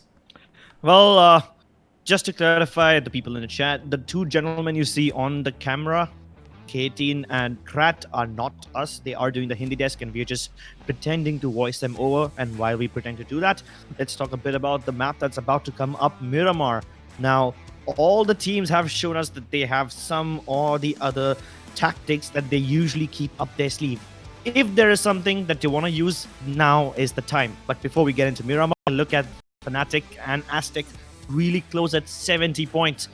Still very close to each other, 75 and 71, not a lot of difference. GSL, even after a bad performance in Sanhok, surprisingly managed to maintain their position up on 5th. CELTZ and Elements, they do climb up a bit, climb up in the world, while AIMGAMING recedes to the 8th spot. At one point, AIMGAMING was in the top 5, and now they are slowly but surely slipping downwards. What do you think? I have a lot of things to think about, but yeah, it looks like Orange Rock is back on top. Fnatic still defending their third place position. Yeah, you're right, but Aztecs is not too far away. JSL hopefully can keep up the pressure, and good for them. They're in top 5 situation. Here we go. Okay, for some reason it's the same thing again. We'll wait for that to come back, but we did have TeamELVES Esports, of course, in position 7 and AIMGAMING in position 8. So there is a fight between CELTZ and Element Esports for the position of 6th, and the fight between Aztecs and JSL for position 4. So here we go. Let's see what these teams do, because Miramar is a map that changes a lot of things. It's all about the rotations, it's all about those long distance fights. So let's see what happens. More than that, it's really important to Miramar and want to get an edge on it. It's one of those maps where you can't really drive properly off terrain. But before we talk about Miramar more, let's take a look at Aztecs and Fnatic. Both these teams had a really impressive performance today, and they are close to each other. Aztecs lead in the overall kill, but Fnatic have the higher amount of damage, which does mean that both of them are on equal footing. Yeah, I agree. Fnatic has slightly higher damage, so it's not much to write home about. But if you look at the kills, nobody expected Aztecs to come out on top like that. And I mean, kudos to them. They're actually showing that you don't need to be a fancy international org to really make a mark in this PMCO Spring Split 2020. Yeah, Fnatic did make a mark in Erangel. They could have gotten more kills because they were smack in the center. In fact, I feel bad for them because they had so many teams around them, they just could not choose. It's like a fat kid at an open buffet. He has so many things to choose from, he doesn't know what to eat first. And even though Fnatic were getting a lot of knocks, they kept getting stolen away. JSL stole a couple of kills from Fnatic. I think even Aztec managed to grab a few. So they could have been higher on the kill count, but the kills get stolen, and that's why they're higher on the damage front. Either way, Fnatic had a really, what do I say, a bad performance in Sanhok, where they were completely outsmarted by their opponents. It takes a lot of nerves to actually go for buggy moves against a team like Fnatic. And as always, Scout continues to die first, which is a problem that they can fix, but I think that's one of his strengths, playing away from his team and playing individually because he's so mechanically gifted. We spoke about Fnatic quite a lot, let's also bring into picture Team Intense. We have a lot of fans in the chat for that team, and they did quite well in Sanhok, but it did not really work out for them, surprisingly. No, it did not. In fact, is a team that I'd like to really talk about is Team CELTZ, which put up a lot of pressure fighting on 2 fronts in Sanhok against -40, another gifted team that has been showing a lot of promise in these group stages. But a big shout out to Team CELTZ for taking 2 fights. Of course, they did manage to eliminate -40, but they fell finally to Orange Rock. Orange Rock, obviously, yeah, I mean, they knew what they were doing. They had the position in Sanhok, and hopefully Orange Rock can put up the pressure to make sure that they can give a lot of I don't know how you say it, but just give pressure to Mayhem essentially. And, Yeah. and the plane is off.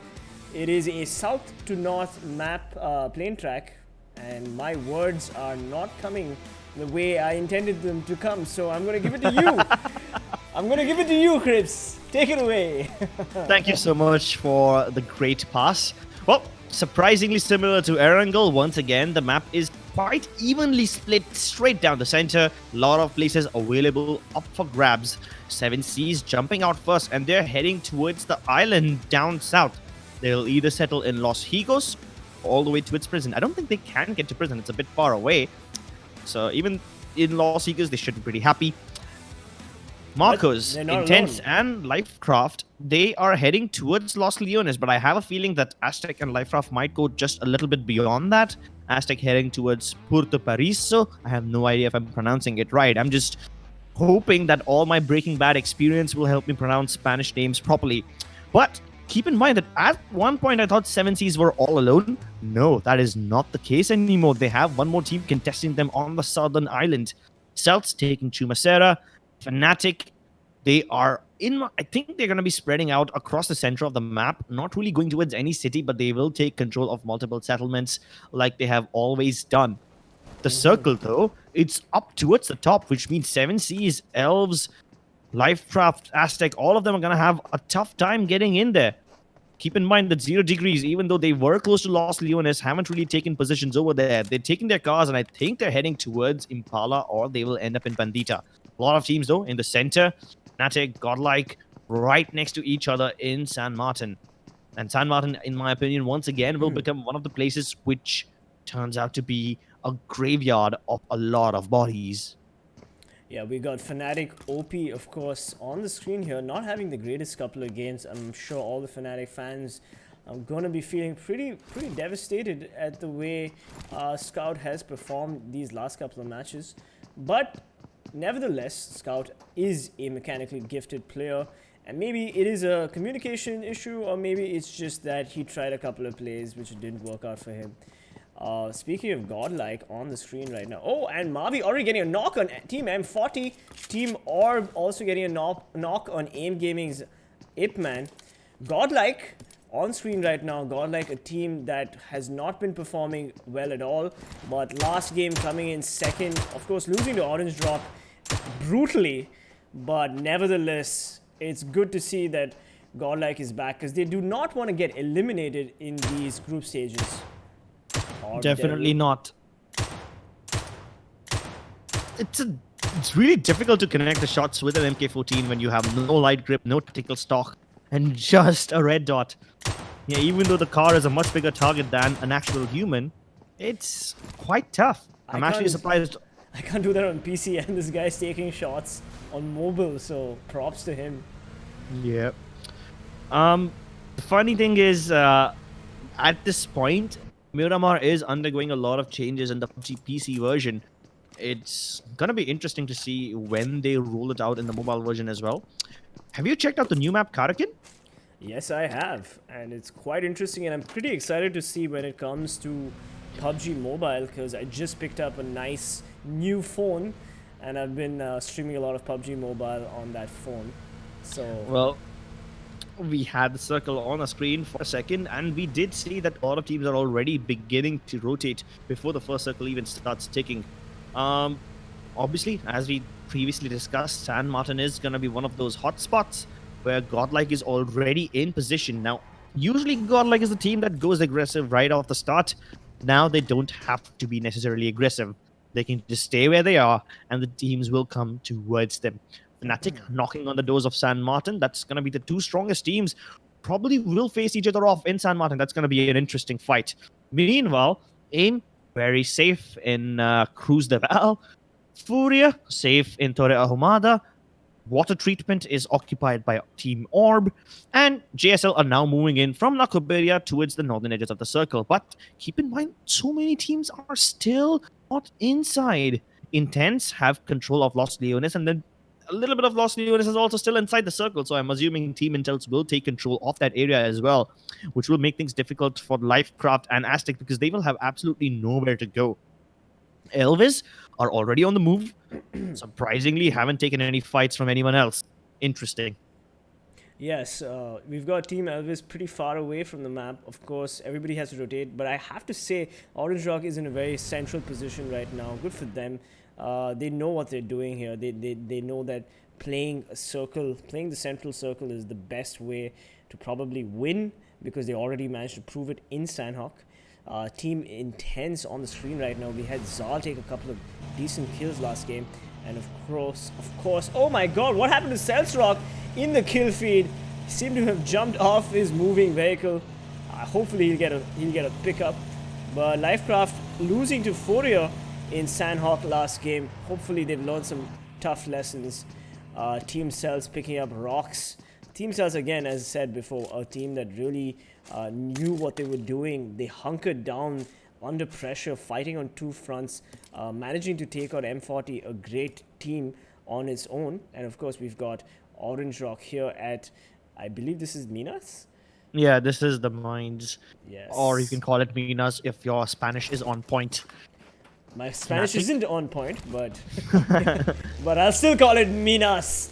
How dare you, Crips, mock my Spanish, Fnatic. I mean, I mock a lot of other things about you. Spanish is is the last thing that you should be worried about.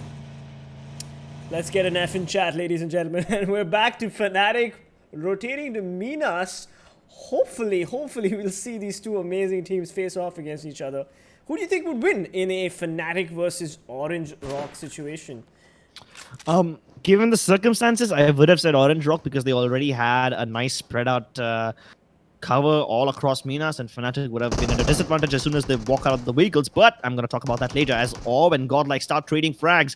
Carry finishes off Tsunami already, and Orb has no time to recover from that. Meanwhile, in the background, we did see Mavi get a knock on one of the Fnatic players, and now another fight starts in that part of the map as well. So we have two interesting fights happening at the same time.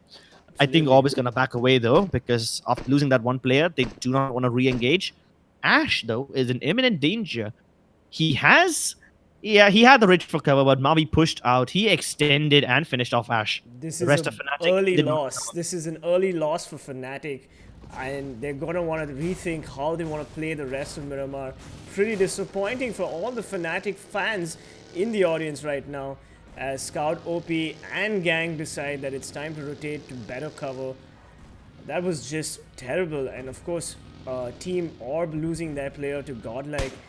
We're seeing a lot of good players, Tsunami being one of their better players. We saw Scout, we saw Ash, and we saw Tsunami both get killed. Two good players, and it's not boding well for these teams already. And that's the thing. Both these teams, after losing that one player, they just decided to back away instead of engaging in the firefight. So I guess the central theme of Miramar is to avoid taking a lot of early losses and somehow sneak your way into the last few circles where the actual meat of the action is there. Scout has spotted one of the other players as well, but he's just firing at a random card and trying to put the tires so that nobody else can use it. Yeah, Scout Good enough. Not with the greatest loot. I mean, look at that. Level 1 helmet, level 1 bag.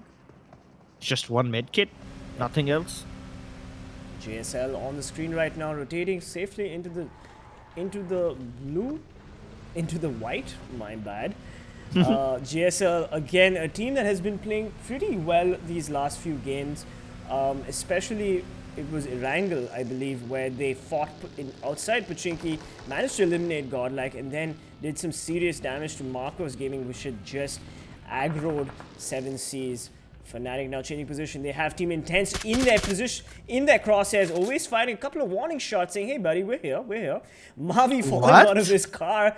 In the meanwhile, Orange Rock, Daljit getting a knock on Lifecraft. So we've got Orange Rock probably engaging with Lifecraft in the distance. What is Fnatic going to do? Fnatic is not going to take this fight, as always gets headshot in the level 2 helmet. Ronak needs to decide what he wants to do here. Yep, they are committing to the rotate as Scout also gets into his buggy. Ronak's vehicle, unfortunately, a little far away from him. He's trying to get an angle on Zaidi. Lifecraft, meanwhile, knocking down Mavi. Of course, Mavi fell off the car, which could have been a mistake, a serious mistake, as Daljit helps him up. Lifecraft in a very good position, all 4 players alive, and they have the height advantage. And now we have the circle, Crips. Well, surprisingly, M40 is really spread apart, but they have nobody else around them, so they're safe.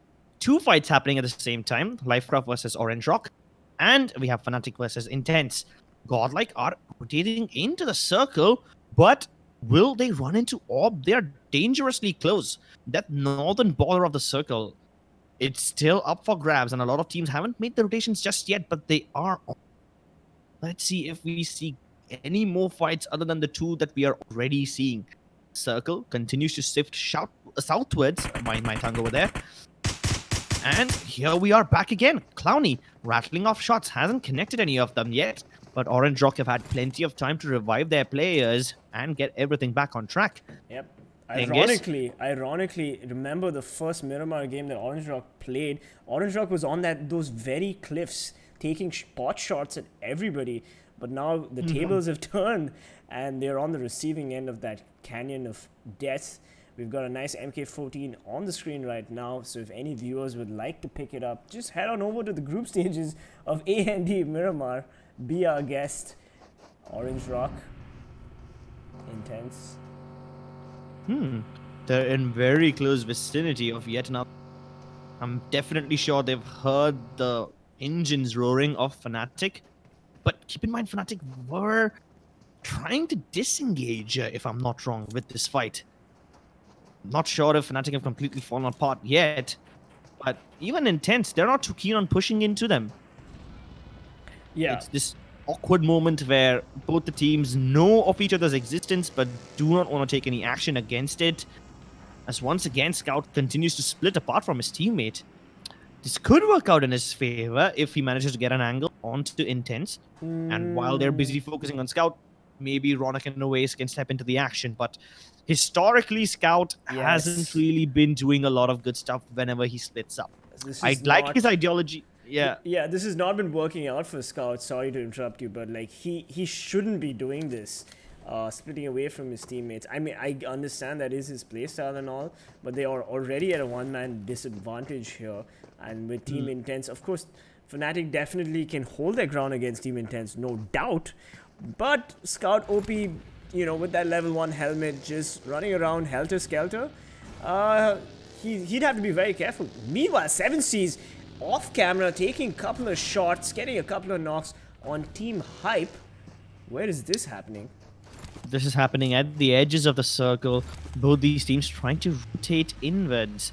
Hype already in their cars, and they do not want to run into 7C, so they continue to just drive away from the action, hoping that SK is the only player they lose. Meanwhile, Orange Rock, we saw them engage in another battle. Now CELTZ is upon them, and they've already killed a couple of their players. Orange Rock, they started to move out of the Minas Generalis, and CELTZ have caught them in the middle of this rotation with their cars in the center of the road. They're using the smoke so that they can hopefully revive each other, but this is the perfect opportunity that CELTZ need to take. They are flanking them from the other side. Rox gets into that buggy, and he's on the other side of the road, which means Orange Rock are now surrounded. They're taking the approach that usually entities take. CELTZ Rox gets a knock on Mavi, even though Mavi managed to shoot his tire off from the buggy. This is not looking good for Mavi and his teammates as CELTZ circles in like vultures, trying to get that kill. Too many knocks on Orange Rock. Orange Rock, Daljit not disappointing his teammates, getting the knock on CELTZ Red. Daljit quickly playing medic as he reses Anto. The shots keep getting fired. Explosions all over the place. Unfortunately, Orange Rock, John finally gets downed. Daljit knocked as well. Mavi finally eliminated. This is not looking good for Orange Rock as they are eliminated by Team CELTZ. Beautiful coordination from the team who has been performing incredibly well in the last game as well. Fnatic, we saw them take a couple of pot shots at players from Aztec. Keep in mind that Aztec was not the team they were initially fighting. They were engaged in a battle with Team Intense. So this might just turn into a three-way engagement. We see on the radar that Fnatic is also engaging with M40 at the same time. And Scout is once again playing as a Scout, true to his name. They have all the teams all around them. They just need to find themselves a decision and decide which team they need to focus on, because this is very similar to Erangel. Keep in mind that Fnatic in Erangel also had teams all around them, but they could not decide which one to engage with first. Hopefully they don't repeat the same mistake again. Meanwhile, Fnatic taking fights on two sides, with JSL also looking pretty damaged as Intense goes in for the kill. Team Intense, the pride of Kerala, as they say, pushing forward, knocking out people left, right, and center. Surya OP gets down by Lifecraft. Oh my god, Lifecraft also trying to get some kill steals right here, some opportunistic kills, as JSL, Glaive, and Fairs are like, enough is enough. We need to get out of here. JSL sort of like leaving with the skin of their teeth, two-man disadvantage there. Intense still has their angles on them as they spray down Glaive. Oh my god, Zaddy getting the knock on Glaive. This is not good for JSL, as JSL Fairs needs to make a decision here, and he decides to leave Glaive as Team Intense spraying down Glaive. They do want to take that shot. Oh my god, Zal, his buggy damaged with that front right wheel off. We're back to 7 Cs. 7 Cs, they are getting fired upon by Fnatic, and they are down on the low ground. Viru needs to be revived, and historically, whenever Viru has been trying to revive 420 or the other way around, they both get knocked out in the middle of that. But while I spoke about knockouts, Godlike engaged with Lifecraft, and Lifecraft have been eating a lot of bullets all throughout the tournament. Let's hope this one doesn't end well for them. But while I talk about ending, M40 is out of the game already. A lot of fights happening in a lot of different teams, and once again, ORB Elite go out early. It seems like ORB Elite is definitely cursed in this tournament. Even though they post a lot of good players, they have been not performing well at all, not even a single time. So that's a bit sad. Let's see if Fnatic continue to dish punishment upon every other team in the vicinity. Clear line of sight onto Team Furia. We did miss something, Crips. We did miss M40's elimination. Do you remember? Did you see that? I literally spoke about M40 like 2 seconds ago. Okay. Oh, I'm so sorry. Your audio, I think, cut off for me. Okay. Here we go. We've got Fnatic and TeamELVES also on the screen right now. Marcos entering the fight as TeamELVES pinned down by Team 6. Marcos Gaming. Here we go. It's up to TeamELVES to now push out. Oh, as that nade bites Elvis in the back. TeamELVES finally eliminated. Marcos showing some aggression finally. So late in the game, but here we go. They did choke in yesterday's Miramar match, but we can hopefully see them come back. Furia, 7 Cs, and Fnatic on the screen right now. They're all just playing very slowly. And in the background, we've got Lifecraft taking on Ryder. Intense and Lifecraft in a trade show right there. JSL entering the fight. Holy shit. What is happening? Can we get some eyes on that, please? AIM continuing to dish out the punishment towards Team Hype. And while I talk about that, Lifecraft somehow managed to get the knock onto all of Intense players. They completely eliminate that team. And while Hype is busy doing that, Marcos come into the fray. They're trying to third party into this action. Smokey already far away from his teammates in a very risky position. He is the sole surviving member who can actually turn this game around. Let's hope a lot of hope is pinned onto this man. Scout somehow was knocked out, which is surprising to see because... No, wait, he's not knocked out. He's just low on health. Yes. Never mind. The UI does glitch me a bit. But if you look at the circle, it's only Godlike and Lifecraft who are engaging in a one-way battle at the upper end of the circle. Everyone else towards the south. We have 0 Degrees, which is also Marcos. At the same time, we have Fnatic and 7 Cs trying to take pot shots at each other. Godlike, though, instead of fighting with the other team, Lifecraft, they are also trying to rotate away at the same time while trying to gatekeep them. So one of the players is taking shots at them while the other players make their escape. Ronak, in a risky move, gets into the car and he is getting shot at, but he somehow manages to make it to safety. Let's hope that Fnatic actually places in a top 3 position here, as 7 Cs, Viru, and 420 OP having a better love story than Twilight. Finally healing each other up. 7Cs, let's see if they can actually cultivate this position that they have into a placement. We've got Team 14, of course, Team Euphoria also moving into the circle. Fnatic playing it very smartly, very centrally located. And we've got Marcos Gaming now. Oh my god, Marcos Gaming blowing up Ducky, blowing up another player. Holy shit, we've got so many things going on in the background. Unfortunately, we're missing all of it as CELTZ third party AIMGAMING as well. So we've got a fight between Lifecraft, CELTZ Gaming, Marcos Gaming, and AIMGAMING. So much of gaming on the screen right now. There's not much cover, and GSL unfortunately falling to a Furia team member. Aztec and CELTZ battling it out, as I love how Fnatic is just chilling. They're just taking shots, like opportunistic shots left, right, and center. Look at Rana go. Yeah, he's just hoping to steal a couple of kills onto the knocked out players. He doesn't want to take any more risks because they're already down a player and they don't want to lose any more. So they're just going to chill in the background. Nice nade from Clowny. Gets one more knock onto one of the players from CELTZ as they continue getting fired upon from Aztec as well. So CELTZ are the one who are in a lot of trouble right now because they are fighting two teams at once. Meanwhile, Fnatic, like an eagle on top of them, crowning above and watching for an opportunity. Yes, Fnatic in such a good position, and as you called it correctly, CELTZ eliminated, could not keep up with the heat on them.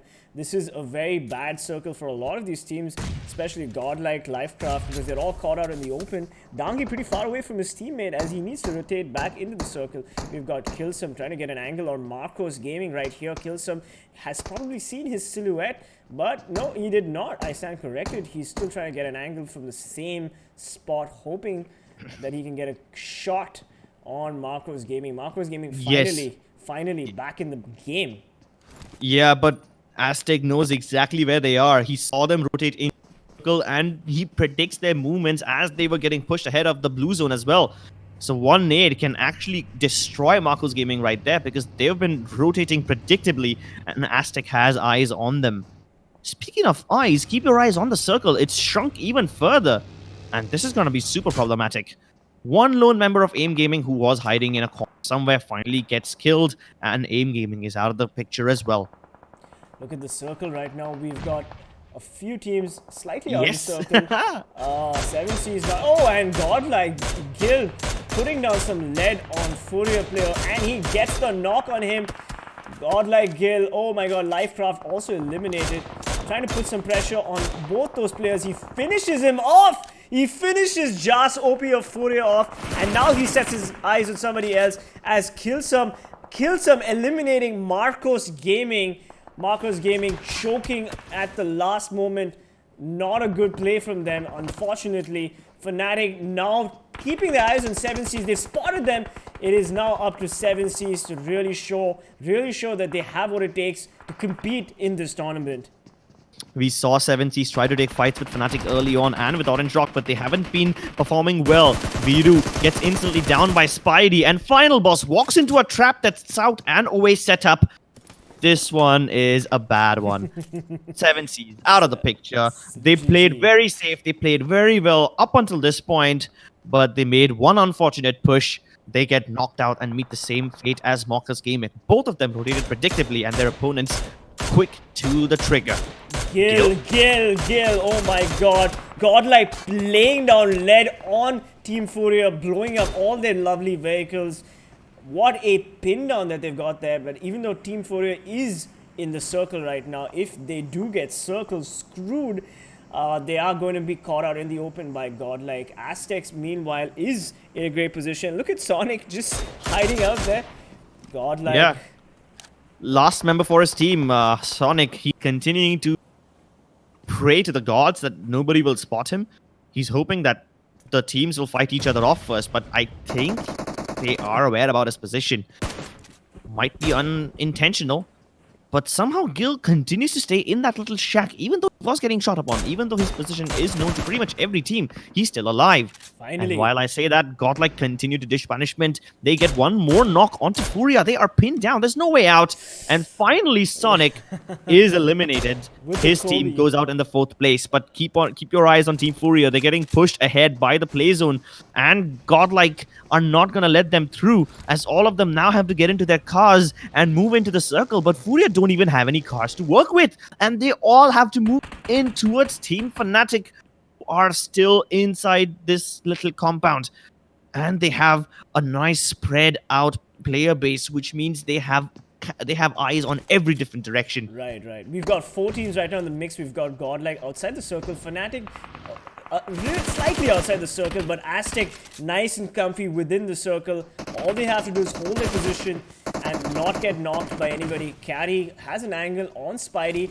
Team Aztec. Oh, but he gets caught out in the open. He sprays but manages to survive. This is a fight between Godlike and Aztec, as Aztec knocks Gil.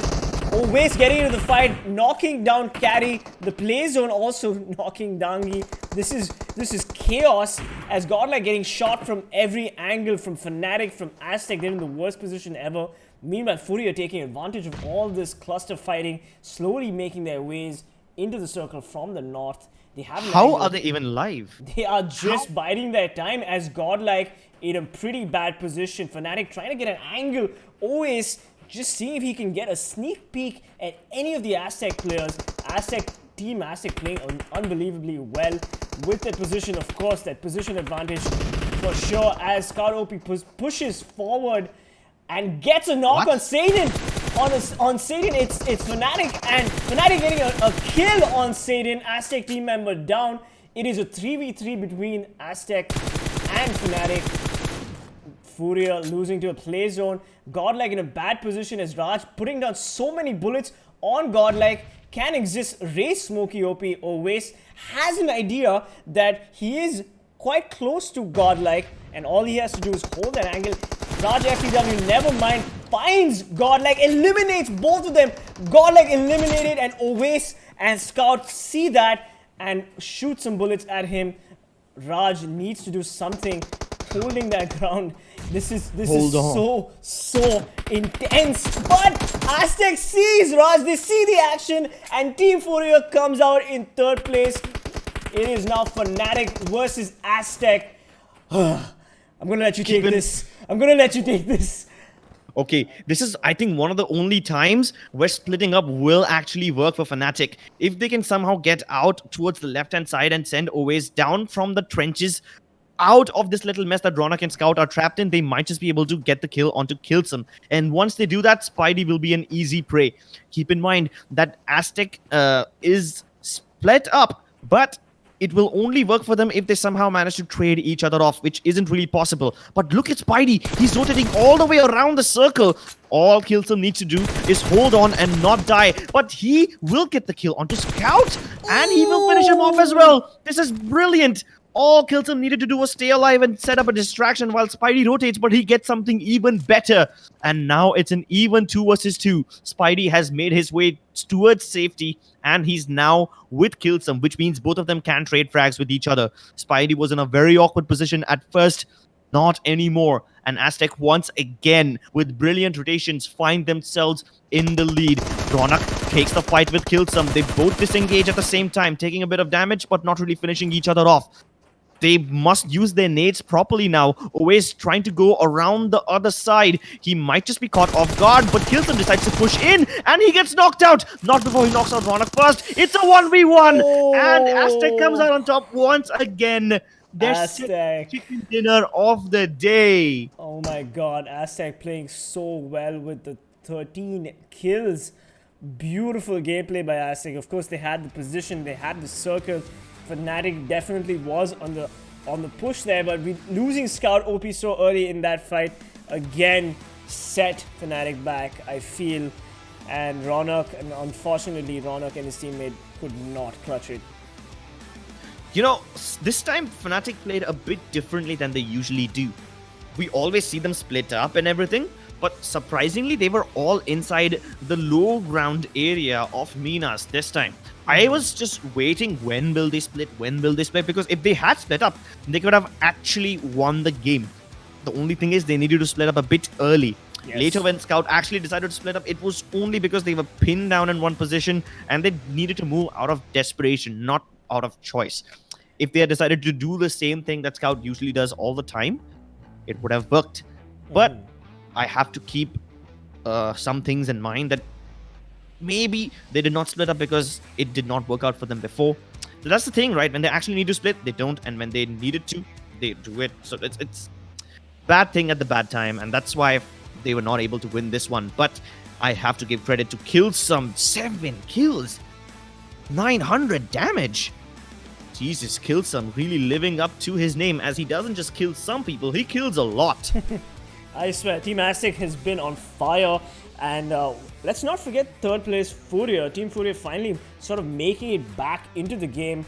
They held their position fine. They put a lot of pressure on Godlike, and Godlike was unfortunately in a sandwich between Fnatic and FULLPWR, which is the worst possible kind of sandwich that you'd want to order. But hey, FULLPWR putting the lead down on Godlike and actually coming out on top.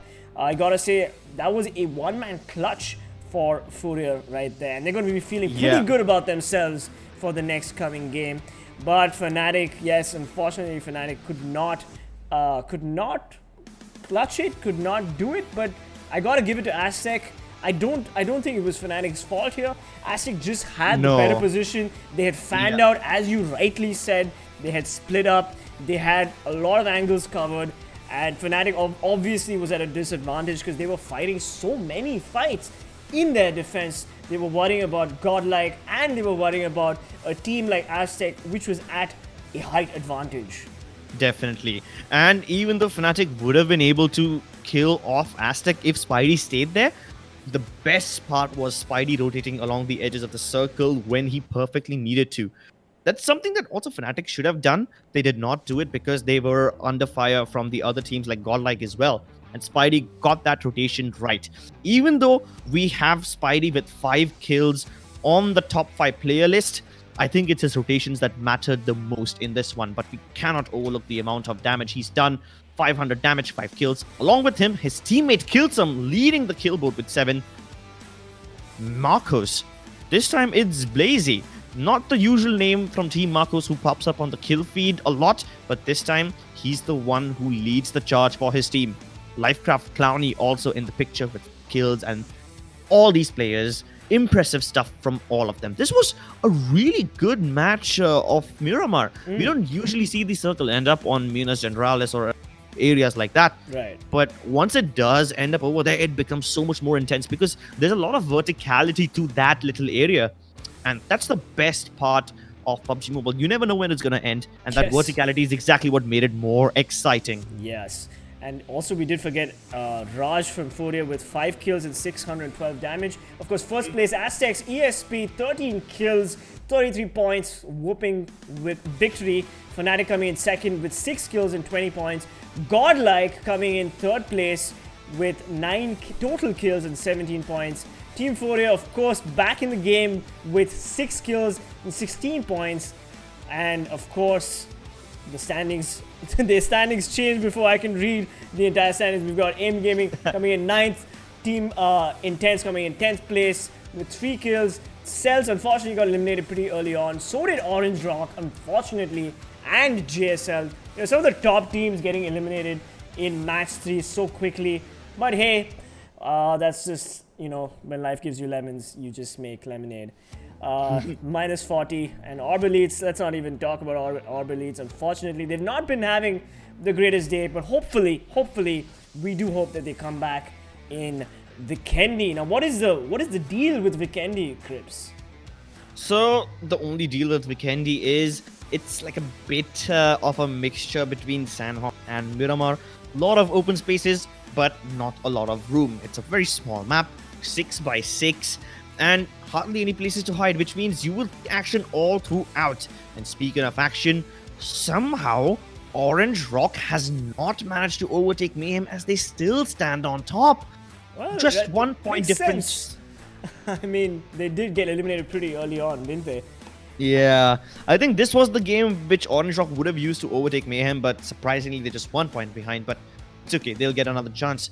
Aztec, on the other hand, has had a meteoric rise, overtaking Fnatic at this point, and somehow CELTZ are now starting to make a comeback.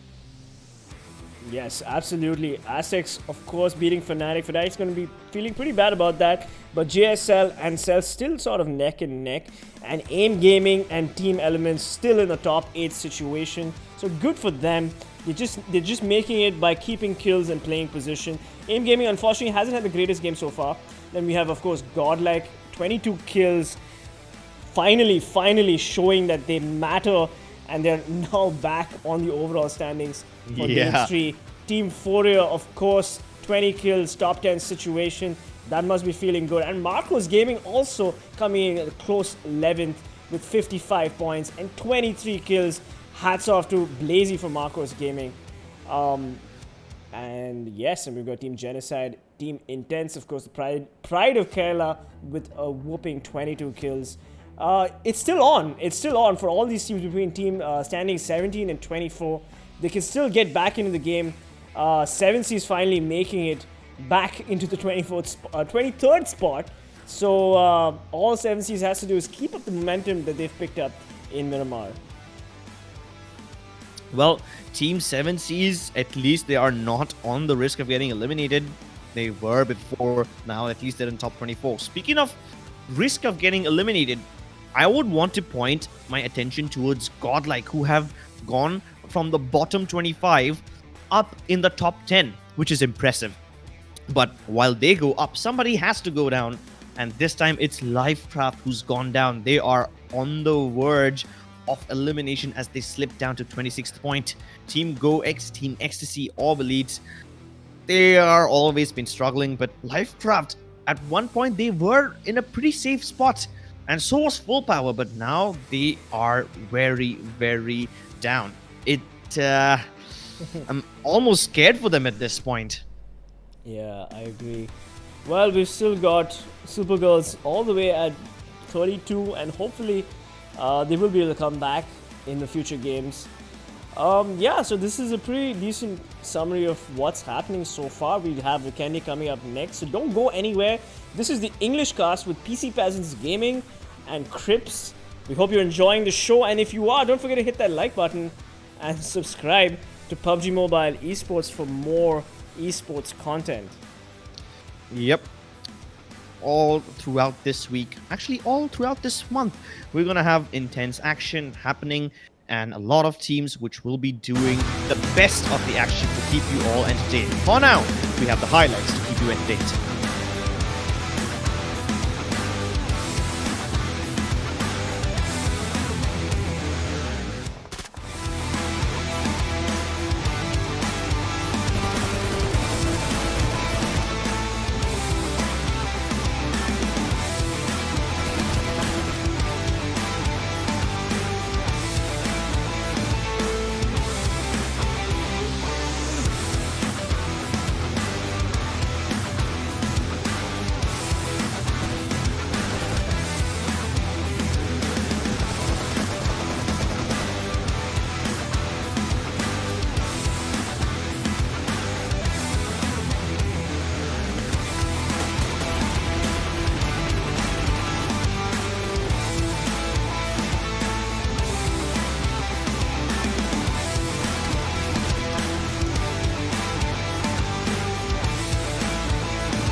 And ladies and gentlemen, we are not the people on the screen right now. That is Ketan and Manu Krat.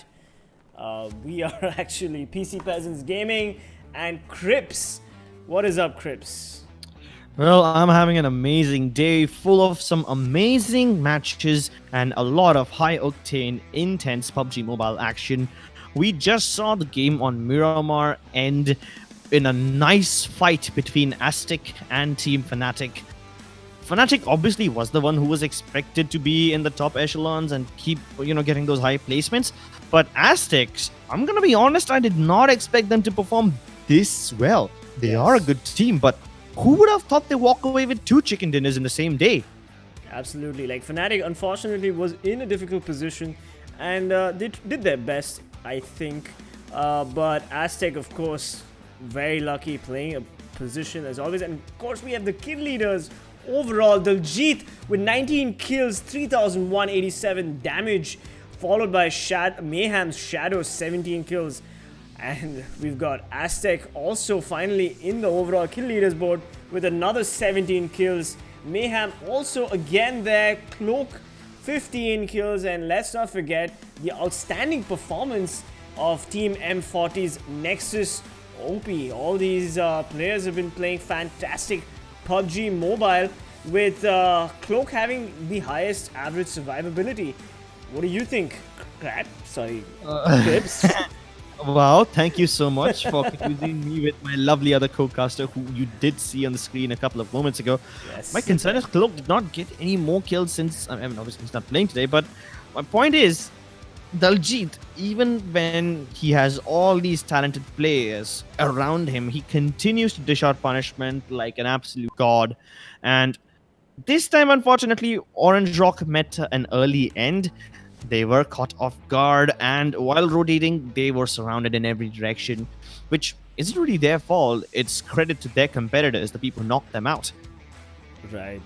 Yeah, it's been a great game of PUBG Mobile so far, and we do have Vikendi up next, a map that you love. So let's hear about it.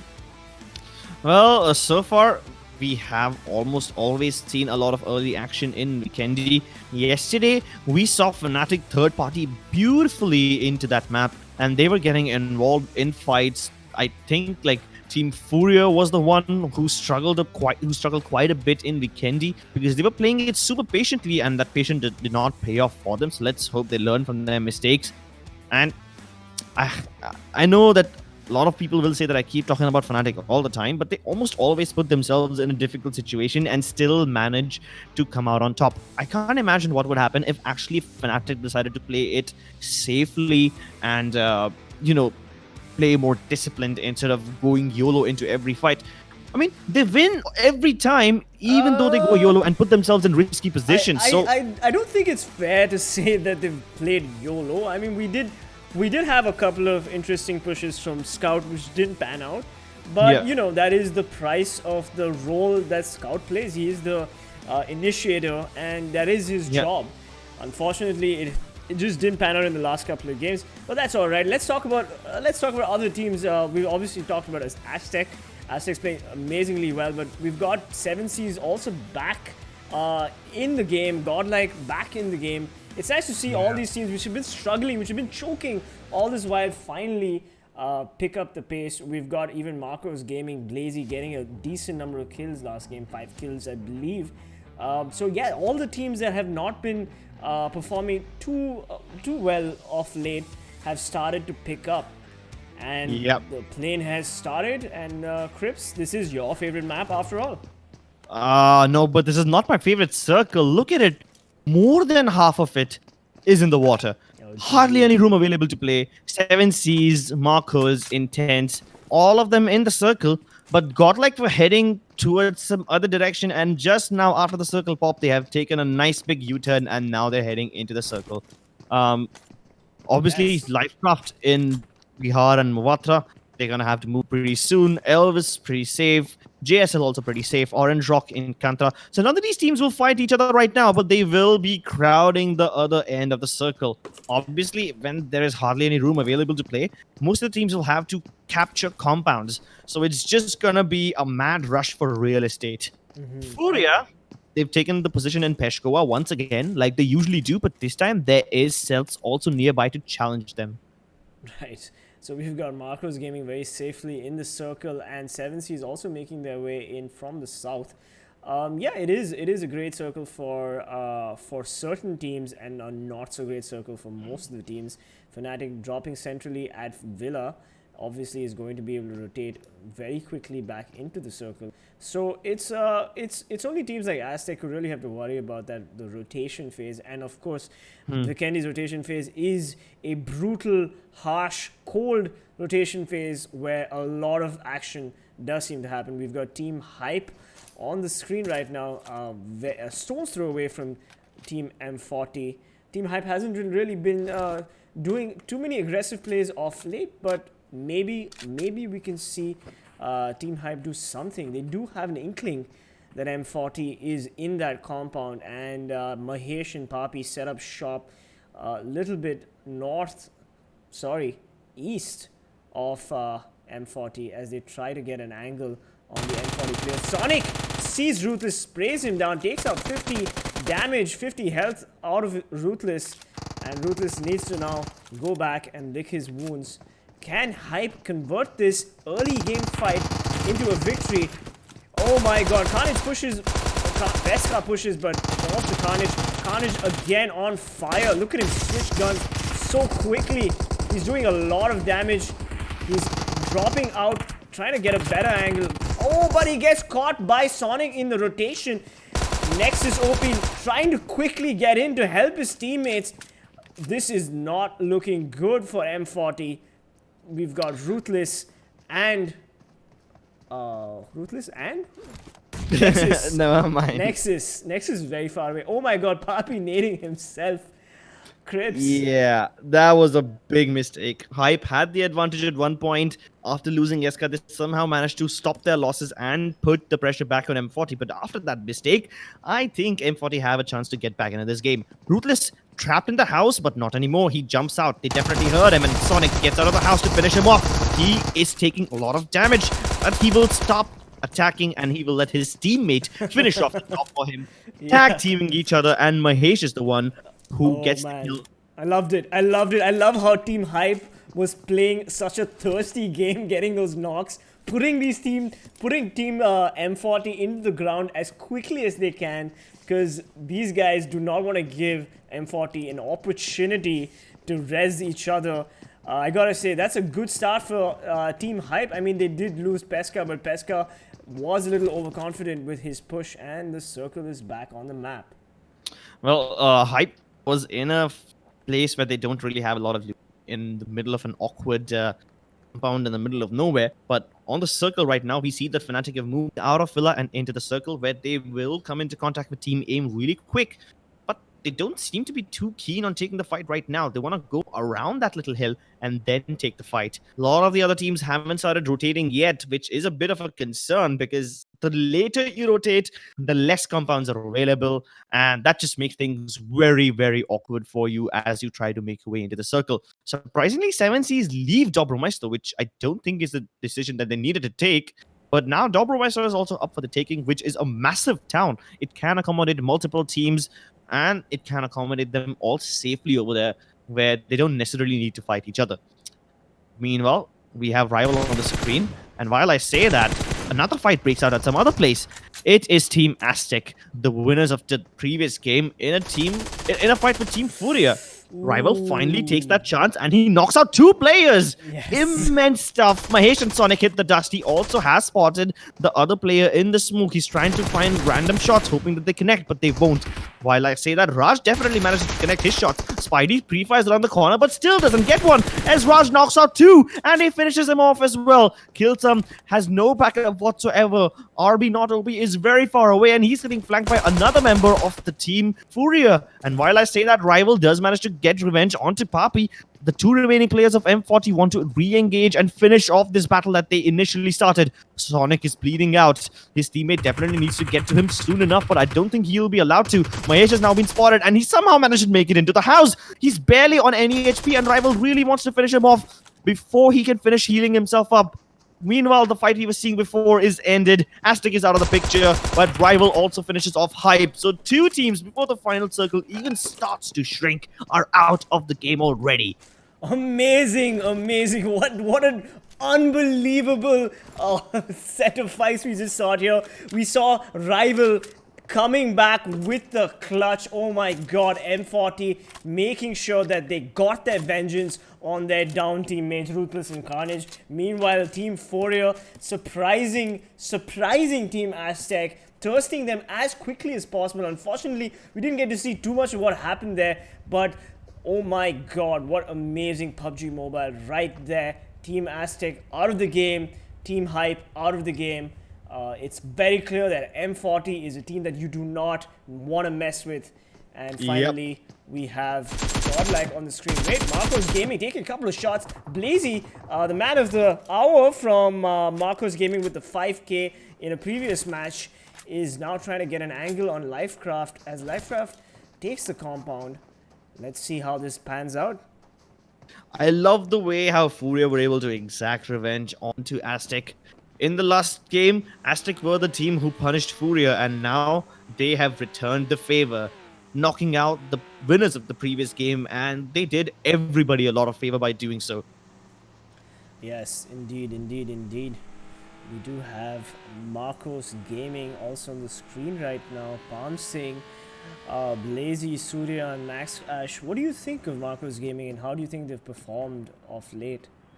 Well, I love the performance in the first day, but they have been a bit disappointing today. Either way, I think they can still step up, as once again, we have Fnatic, the obvious criminals on screen. This time, Scout managed to get a knock onto RV, and ELVES have been making the same mistake time and time again. I noticed that they play way too split up. I mean, I criticize Fnatic for splitting up, but I take my words back. ELVES, they're doing something even worse. And now he's walked into a compound of Intense. As if they were already in a lot of trouble from Fnatic, they want to take 2 fights at once, which is bad for them overall. Right, so we've got the M249 camera airdrop. Hopefully somebody would get this airdrop. Nipu, not really sure what he's doing with that car over there, but Intense, Team Intense, getting ready to show whether this is a fight worth taking or not. No, Zaddy just watching quietly, calmly, not wanting to take the fight just yet. Intense still licking their wounds from their previous fight.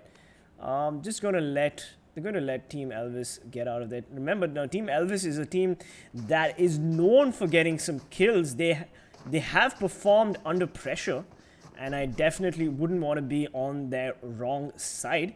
Meanwhile, we have JSL, Robin God playing consistently well today. Even yesterday, winning that Sanhok game. I gotta say, JSL is one of those teams which are in a top 5 in the standings, if I'm not right, Crips? Yes, they are. If not in the top 5, they're definitely in the top 8. But can we address the elephant in the room? Oh my god. Before I say that, we just spoke about Robin God, and now he's been knocked by a player from 7 Seas. That's gotta be unfortunate. We did see that he was very far away from his teammates, and he's gonna pay the price for that. But can we address the elephant in the room? How lucky ELVES were just a few moments ago. They barely managed to avoid the fight with Fnatic. Almost got into trouble with Team Intense, but they did not engage upon them. So now ELVES are probably not even aware of the certain death they just avoided. I'm not sure what happened there with Robin God from GSL getting knocked by a final boss from 7 Seas. He's unfortunately pretty far off with no cover. Final boss just making sure that there's no teammates on that ridge as he decides whether to push or not. GSL needs to make a rotation, and let's look at the circle right now, Crips. Well, the circle is a bit too small for me, but I'm gonna squint my eyes and move as close as I can to see this. Surprisingly, a lot of the teams have rotated in safely, and they've taken areas like Port and the other... Wait, what is that? Port and the other settlements next to it between Dobromaisto and Gorka. Gorka is surprisingly not occupied. I thought many more teams would be here, but that's not the point right now that I want to make.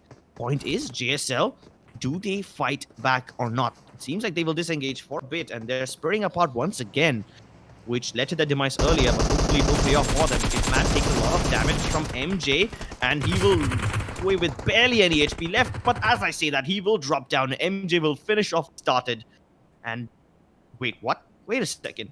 Yeah, I think there was a small mistake in the kill feed right now. So we have CELTZ Rock.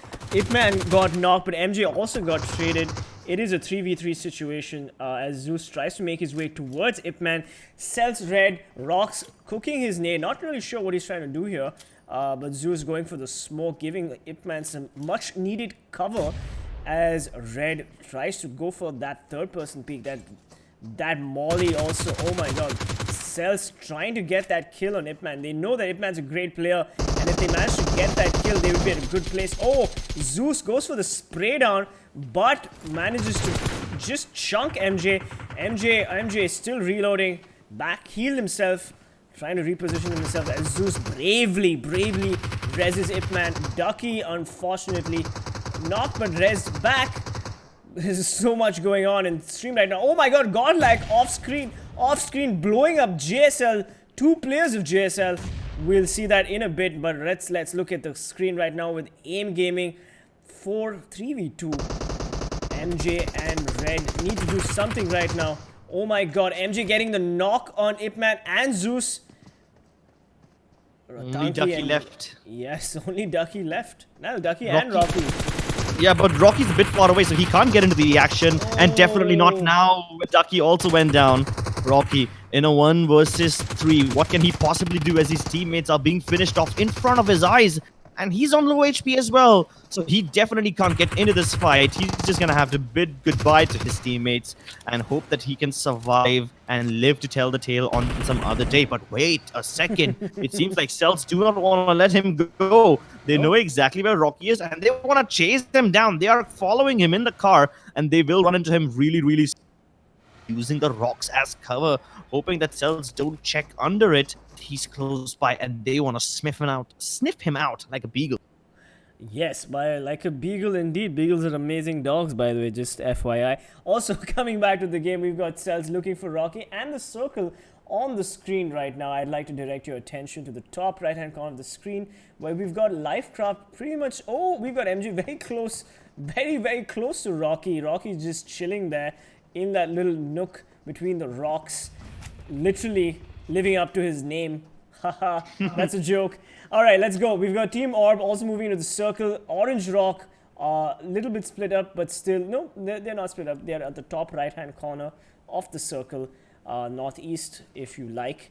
And the circle has changed, and Orange Rock needs to turn back around.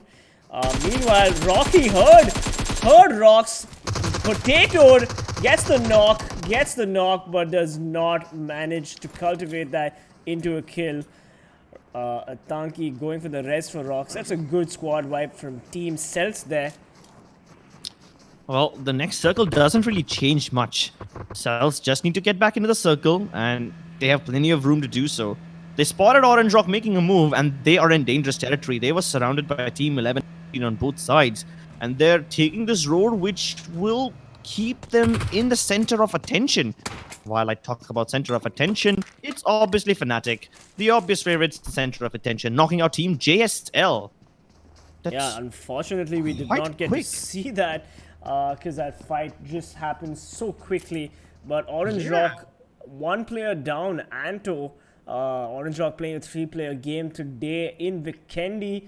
And we've got Team ORB sticking together very carefully. Also, we've got TeamELVES. It is Nipu and not Snipu, by the way. We do read chat.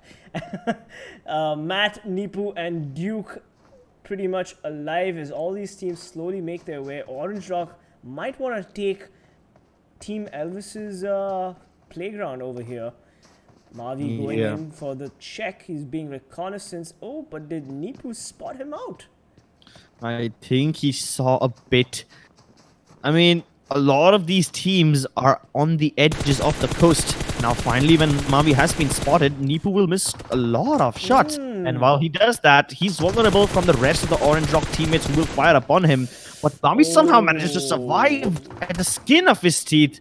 Finally switches over to a bigger scope and once again connects shots, but cannot finish each other off. Nipu. A lot of damage, but no kills just yet. I gotta say, Nipu, if he could have connected that knock with Mavi, it would have been a whole different narrative for Orange Rock, because losing Mavi so late in the game could really prove detrimental. But thank God for Mavi, thank God for his luck. Meanwhile, CELTZ pushing M40, oh my God, oh my God, MJ and Red blow up the M40 team members, and -40 has been eliminated, unfortunately, has been eliminated from the team, from the game of Vikendi. What to do, what to do. Well, speaking of what to do, I think Orange Rock have just made that little move to figure out where TeamELVES was, but I don't think they want to take the fight just yet. Meanwhile, if you look at the circle, Team CELTZ on the very edge, far away from all the action. Fnatic, on the other hand, in the smack center.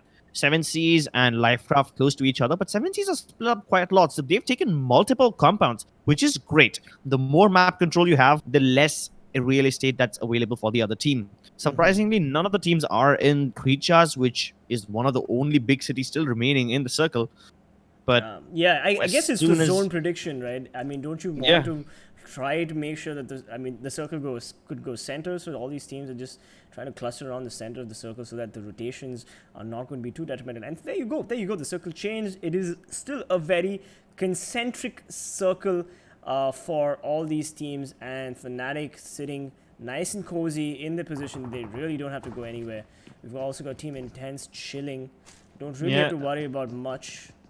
None of the teams have to go anywhere, actually. The circle doesn't change much, and that's the thing about Vikendi. The first 5 circles don't really impact a lot, but as soon as the 6th circle pops, that's when the second devastating phase of rotation starts. So Vikendi is like, it happens in 2 phases. The first rotation is obviously the most devastating because most of the circle is in water, and then the circle starts shrinking, eventually eliminating a few positions, forcing a few teams to rotate. The 6th circle, on the other hand, is the one which changes the entire game, and that's when the real chunk of the meat lies. Absolutely. Well, that 6th circle is definitely going to hurt people, and of course rotations at that point are very, very difficult, and all these teams need to make sure that they can rotate together and not lose anybody in those rotations, because it's just a hassle when one of your teammates gets knocked while you're rotating. Alright, we're looking at the circle right now. All these teams seem to be centrally positioned, except for Furia on the far northeast of the map, slowly making their way in, and of course CELTZ making their way from the southeast of the map. They're going to have to worry about Godlike right in front of them. And look at this positioning that Lifecraft has. I think Lifecraft Fnatic has some of the best positions for this circle right now, don't you think? Crips.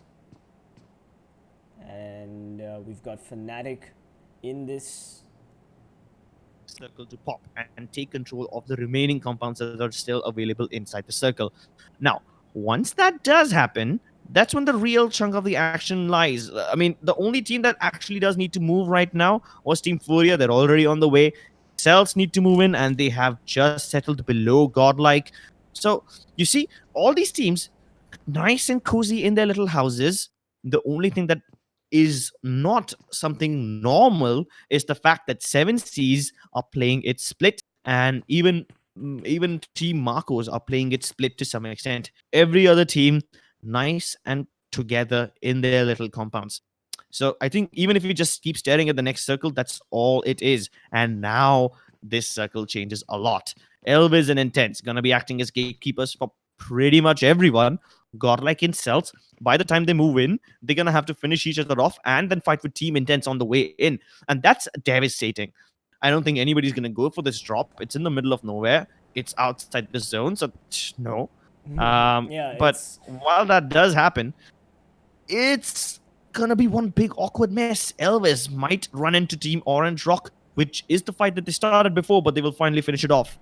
Meanwhile, we've got Furia and Furia already fighting, and Furia unfortunately like sandwiched between Orange Rock, and here we go. We've got Godlike taking on Team CELTZ, as Godlike laying down damage all the way on, fighting on 2 sides, or pushing up Furia. Here we go. Tsunami going for the 3 spray. Oh, he manages to connect a little bit. This is not looking good for the Furia player, as Tsunami Ayush gets the knock and Team FULLPWR is completely eliminated. Holy shit, that was really fast. Yep, and that's how it needs to be. Every team that makes the rotation need to quickly finish these fights. You cannot afford to let them drag on for longer. On the other hand, 7Cs does manage to get a knock onto one of the Lifecraft players. But I still like to think that Lifecraft players are safe. Unless and until 7Cs actually go in and engage, push down the throats of Lifecraft, it's not going to be that big of a problem. And that's exactly what 7Cs is doing. It means Lifecraft quickly need to revive each other and then get back into the fight. They've knocked Viru, which does grant them a little bit more time because now 7Cs will be busy reviving him. So while both these teams revive each other, they need to just get their stuff back in order and then engage on as one cohesive unit. Yes, But 7Cs absolutely. splitting up. They're Absolutely. going around both the sides of this little compound. And the date, it actually connects. Matt manages to knock out Orb Devil. Impressive stuff. And he saw Tsunami as well. He's going to toss it over the house, hoping that it connects once again. Does it do it? Nope. Just barely misses. Does plenty of damage, but no bodies taken. Yes, TeamELVES unfortunately losing RV pretty early on, but it's okay. Matt is getting res. And now we look at 7Cs still putting pressure on Lifecraft. If they manage to actually get this compound, it will prove safe for them. And the circle has screwed everybody. The circle has changed. All these teams need to rotate. Fnatic quickly. Oh, wait! No! Oh, wait! No! No! Mavi getting the beautiful explosion on Oasis. Orange Rock right outside the circle messing it up for everybody. What is 7Cs doing right now, Crips? They don't need to take this fight, they just need to rotate. Definitely, you're right about that. Actually, both these teams need to rotate, but what can they possibly do? Even though the circle isn't that far and they can make it on foot, it's getting past these gatekeepers that's gonna be the real problem. And that's the funny thing, they're not even real gatekeepers because they themselves also need to get into the zone. So it's just one big mess. Now, this is when the split up for Orange Rock and Godlike actually starts to pay off, because then there's hardly any room available for the other teams to take. Yes, absolutely. And we've got Team CELTZ also aggroing Marco's Gaming. Here we go, 7Cs with the push. Zigzag. Craft Noob spraying down. Oh, but he takes a huge chunk of HP. What is 7Cs going to do here? Is 7Cs going to cultivate this? They spray down. Oh my god, they get the knock. But they get traded. Unfortunately, 7Cs needs to get another couple of trades to get Lifecraft out of the game. Viru rotates and Lifecraft has been finally eliminated, with Final Boss getting the kill on Villain. Surprisingly, CELTZ are making their move a bit too late. Pansing, he might just run into Fnatic at this point, but it's actually Scout who gets the knock onto him. There's no way Marcos can actually revive his player, so they're just gonna have to live with it. Ayush manages to kill one of the players and his teammate finishes him off. That's Nipu out of the picture. Matt, he's still alive along with Duke, but he's getting flanked from Tsunami. Duke takes a little bit of damage, but surprisingly, he's still alive. Both of them trapped in that one little awkward room, and Ayush wants to push in. But while he tried to do that, he got shot from another team. Even he has no idea who's getting shot from. Ayush desperately needs to move on to the other side in order to flank them, and he's been spotted. Can he throw in a nade from this little window and actually finish them off with that Uzi? He doesn't even have any time to finish. But while I say that, Duke manages to finish off Nerf Fiaz. That's impressive. Even though Elves are trapped in this little room, they're somehow managing to hold on. And they're in the zone. They're barely in the zone. Half of this house is the safe zone. And they just need to hold on to this position. Surya takes a beating from 7Cs, and even Godlike is getting plummeted. 7Cs are taking multiple different team fights, and they're still winning them. Orange Rock finally steps into the fray and punishes 7Cs for their overextension. But Ayush, the lone man surviving for Team ORB in a 1 versus 2 against TeamELVES. This is the only compound that's left for him to take. And I'm assuming none of these 3 players will be safe for long. Some of the other team will come and attack them very, very soon. Absolutely. Orange Rock right now aggroing 7Cs, fighting 2 fronts at the same time. 7Cs getting a knock on Blazy and finally eliminating Marcos Gaming. Finally, 7Cs seeing the points that they need. 6 points on the scoreboard right there. It looks like 7Cs in the late game proving themselves, finally taking advantage of the momentum that they've developed all through these group stages. Here we go. We have Fnatic the chosen ones. What is it? The prodigal sons taking aim as Team CELTZ.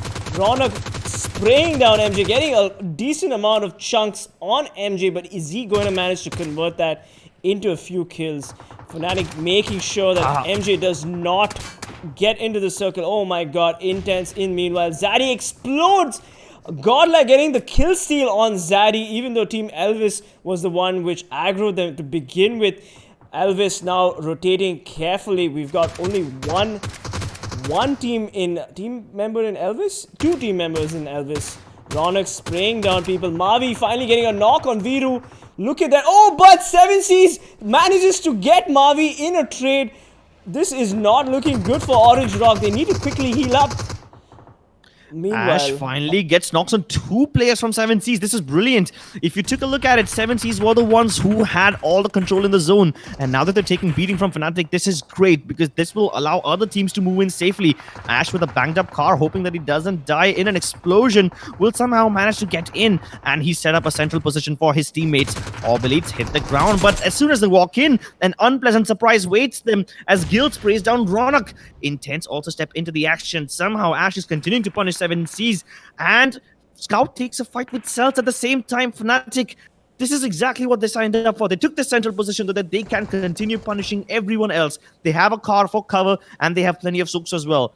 Elvis can't make it in. We saw them rotate earlier, but they will fall victim. Orange Rock down south. Godlike split up nice and well, and Fnatic, they are huddled up in the smoke, taking a lot of damage as a lot of players continue plummeting them with bullets. Somehow, Scout is their only hope who's playing away from his team. This time, it might actually work out for them because he's distracting them and buying time for his teammates to get the revives in. Somehow, Scout is not the center of attention as Intense they start fighting with Team Godlike and they're distracting them for now. Multiple trades happen and 7Cs somehow die. And Scout is the one who will be burying them in the ground. He's still alive. They eliminate Intense as well. And CELTZ, wait, who even killed CELTZ? The kill feed is moving a bit too slow for all this action. Godlike, they get plummeted by Intense and they will finally be eliminated. It's a 3 versus 2. Fnatic versus Orange Rock. Orange Rock had been in the center of attraction, but they somehow decided to tone it down a bit. They took the passive approach when everyone else was busy killing each other, and that's how they find themselves in the 2nd place. Now, they're once again facing their rivals. It's Fnatic versus Orange Rock. It's a classic showdown of the Titans. There we go. We've got Daljit already spraying a little bit, doing a little bit of damage to Ash as Scout unfortunately gets knocked by Mavi. Ash needs to figure out a way to either get to Scout OP, but never mind. Never mind. Ash is going to be able to reach Scout OP as Mavi tries to shoot Scout OP but does not connect. It is up to Mavi and Daljit, 2 veteran PUBG Mobile players. Let's see if they're able to get Ronak. Yes, and they do! Daljit gets the knock on Ronak. Amazing, amazing gameplay. Daljit, of course, the highest damage, highest killer in the group stages so far. Mavi trying to get an angle on Scout. Scout dangerously low. Mavi gets the molly ready, throws the molly, but does the molly connect? No, it does not. Scout OB seriously in need of assistance as Mavi spots Ash in the corner, sprays down. Daljit slowly getting into position. Ronak unfortunately hit the circle, but still giving some amount of intel to his teammate Ash on Daljit. Let's see what happens here as Mavi spots Ash at the corner again, sprays him down, but Scout OP throws his nade. Is this nade gonna happen? Scout OP pushes! He shoots! He does not connect, he shoots again, but he chokes! Unfortunately, Mavi gets Scout OP and Daljit gets Ronak. It is unfortunately up to Ash right now. Mavi really shouldn't have to worry about Scout as he gets an angle on Ash. He hears his footsteps. Mavi trying to get an angle. And it is game over. Beautiful gameplay from Mavi, Daljit, Orange Rock. Unfortunately, Fnatic could not defend their position. What do you think, Crips? I mean, this time I have to give a lot of credit to Scout. 7 kills. That's massive for any player. Anything more than 5 kills in a single game is commendable. And this time, Scout was an actual messiah. He usually does play away from his team, and this time he stepped in at the perfect time while his teammates were knocked down and hiding in the smoke, hoping that nobody fires stray bullets and actually connects to them. Scout came in and he started saving his teammates by dishing out punishment, and that bought the rest of Fnatic enough time to outlive the other teams. Obviously, Mavi, the MVP of this day, 4 kills to his name, 891 damage, but still that doesn't come anywhere close to the amount of heavy lifting Scout did today, single-handedly saving his team from certain 4th place elimination. I swear, Orange Rocks, Mavi, clearly one of the best players in this entire group stage, has been consistently giving his team second opportunities to just keep their position, do some serious damage to their opponents. Mavi and Daljit, amazing players. But we gotta hand it out to Fnatic. And Scout did buy his teammates a lot of time, but unfortunately Ronak just got caught out in the open in that rotation, and that was the beginning of things to set them back. Anyway, we've got the top 5 players of the match. We've got Scout OP, as everybody said, 7 kills, 1158 damage, the highest damage dealer, 4 headshots, so you know he's mechanically gifted. Second place we have Godlike's Carry with 5 kills, Mavi in a close third with 4 kills, Gil again from Godlike with 4 kills. Clearly Godlike back in the game, getting some kills out there, and Furia's Raj consistently top fragging with 4 kills, coming in 5th place. You know, Godlike and Furia were having a terrible performance up until now, but now they've finally started to show up. At this point, I think Godlike is one of the serious contenders because they have finished tweaking whatever they needed. We've seen early aggression from Godlike since yesterday. Not since yesterday, since day before yesterday. And now they've finally turned that early aggression into late aggression, and they're getting all the kills on the back of it. Well, let's take a look at the standings. Orange Rock, once again with the chicken dinner. They are bested by Fnatic in a very close 1-point difference, as Fnatic managed to take 10 kills, all thanks to the 7 that came from Scout. Even Godlike did pretty well. 2 of the players in the top 5 kill leaders of this game, getting them 10 kills again, separated by only 4 points because of the 3rd place they got. Now keep in mind that Fnatic would have finished in 4th place if it wasn't for Scout, so I tip my hat to that man. Somehow 7Cs are making a comeback. They're on 12 points this time, and that's great from them. Otherwise, they would have been on the brink of elimination. Even ORB was in 7th place. So both these bottom tier teams are now starting to show up, and they might just save themselves from certain elimination. Furia on 9th place. Not the best start, but not that bad either. Yeah, let's not forget Team Intense came in at 6, ORB Elites in 7th position, 11 points, 9 points, and TeamELVES coming in 8th with 7 points. And of course Team Furia, not bad, 5 kills. Furia playing, again Furia, a team that's been playing really well all this while. Minus 40, back with 4 kills. Not their greatest performance, but still a top 10 placement is always great. Marcos Gaming at least clawing their way back up. Hopefully Marcos Gaming, the pride of Hyderabad if I'm not mistaken, with 4 points and just 1 kill. Well, to be honest, I'm a bit concerned about AIMGAMING. They had just 1 point in this game. Now, keep in mind, on day 1, AIMGAMING were consistently getting top 3 finishes, and they finished overall 2nd. Today, they were absolutely not present at all. They were just absent, and that's concerning because after such a great performance on day 1, they dropped down. So if you look at it, it's been a classic switcheroo. Godlike 7Cs and everyone else, they were having a bad time. Now they're on the top. Meanwhile, AIM, who was having a good time, isn't at the top anymore. Speaking of people on top, once again, Daljit on the absolute top with 20 kills, and Scout, after that wonderful 7-kill game, is contesting Daljit. Even though they are both at 20 kills, Scout has 4,300 damage. Massive. Crazy amount of damage. Scout OP letting people know that, hey, I am as hyped as I should be with the 20k right there. Closely followed by Shadow with 17 kills. Shadow playing very consistently, the Mayhem player, of course. 3,122 damage. And let's not forget Mavi, the man of this match, 17 kills, 4,148 damage, which is unbelievable. And the Aztec player, Killsome, who really killed some amazing players today with 17 kills and 3,295 damage. Wow. Well, that really shows us exactly what all the hype was about. It lived up to it completely. Absolutely. It's been an amazing bunch of PUBG Mobile games, and this is the last game for the day. And we look at the standings. Orange Draw coming in first with 134 points. Fnatic close second with 119 points. Mayhem third with their 3 chicken dinners, as well as Orange Rock with 110 points, but not as many placement points.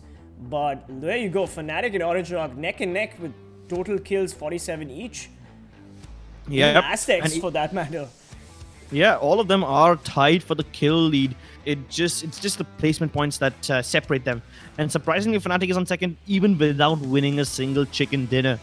Keep your eyes on AIM Gaming. They were on the second place before this day started, and now they've fallen down to the bottom 9th to 16th position roster page, which is a bit concerning. Hopefully they will be able to bounce back when they play later on. Marcos Gaming still clinging on. They are falling, but they're not falling as fast as they were before. Minus 40, as expected, consistent performance, straight in the middle at 11th. Element, Intense, and ELVES. Now these three teams, we always see good stuff from them, but somehow in the middle of the game they fizzle out somewhere, and they're gonna have to go back to the drawing board and figure something out how to fix their mistakes. Yes. And finally, we have Revenge Esports, TeamGenocide, of course. We'll get to see them, of course, tomorrow to see how they perform. But Team Hype, again, a team that hasn't been able to cultivate those knocks into kills, but they have shown an improvement today, which is a great thing for them. And 7Seas Esports with the comeback. Hopefully, we'll see more of 7Seas Esports momentum. And of course, we're followed by Initiative, Umamba, Megastars, and Lifecraft. Lifecraft, disappointing gameplay from them today. Hopefully we can see some improvements in the later group stages. And finally, the bottom 8 teams, Team Tamilas, FULLPWR, Rip Squad, ORB Elites. Again, a disappointing performance from them. But hey, you never know. Sometimes, even AIMGAMING is having an off day, I guess, and you could always come back. This is a marathon. It is not a sprint. So we do encourage all the teams who haven't performed as well as they thought they would to go back to the drawing board, maybe just relax and come back fresh for another day of PUBG Mobile. These teams that we see on the screen right now, Tamils, FULLPWR, Rip Squad, ORB Elites surprisingly on 28th. They are moving up, but they're moving up a bit too slowly. Hopefully they can pick up the pace, as I was rooting for them surprisingly. GoX, Ecstasy, and SuperGirls very down there, but hopefully later on they will be able to bounce back, as we have matches lined up all throughout this week. That's going to be the group stages, and after the group stages we have the semi-finals of PUBG Mobile Club Open Spring Split Indian qualifiers. My name is Crips, and with me is PC Peasants. Sorry for messing up your name, because right, you have way too many of them. I mess up your name, so you mess up my name. And we've got, of course, Ketan and Crips, Krat, on the screen right now. That was deliberate. Shots fired. Yeah, baby. We hope you're enjoying the live stream, and if you are enjoying the English cast, do support us and hit that like button and subscribe so that we are invited again for more English casting. And do give us your feedback. We are on Instagram as well, so you can always ping us and let us know how well we're doing or how badly we're doing, or whether we haven't mentioned your favorite team in the English casts. This is PC Peasants and Crips. We're going to be jumping into the highlights really soon, so we do hope you do stick around for the highlights, which is always awesome, isn't it, Crips? Of course it is. It's the highlight. It's called highlight for a reason. Let's just take a look at all the decent action that took place today.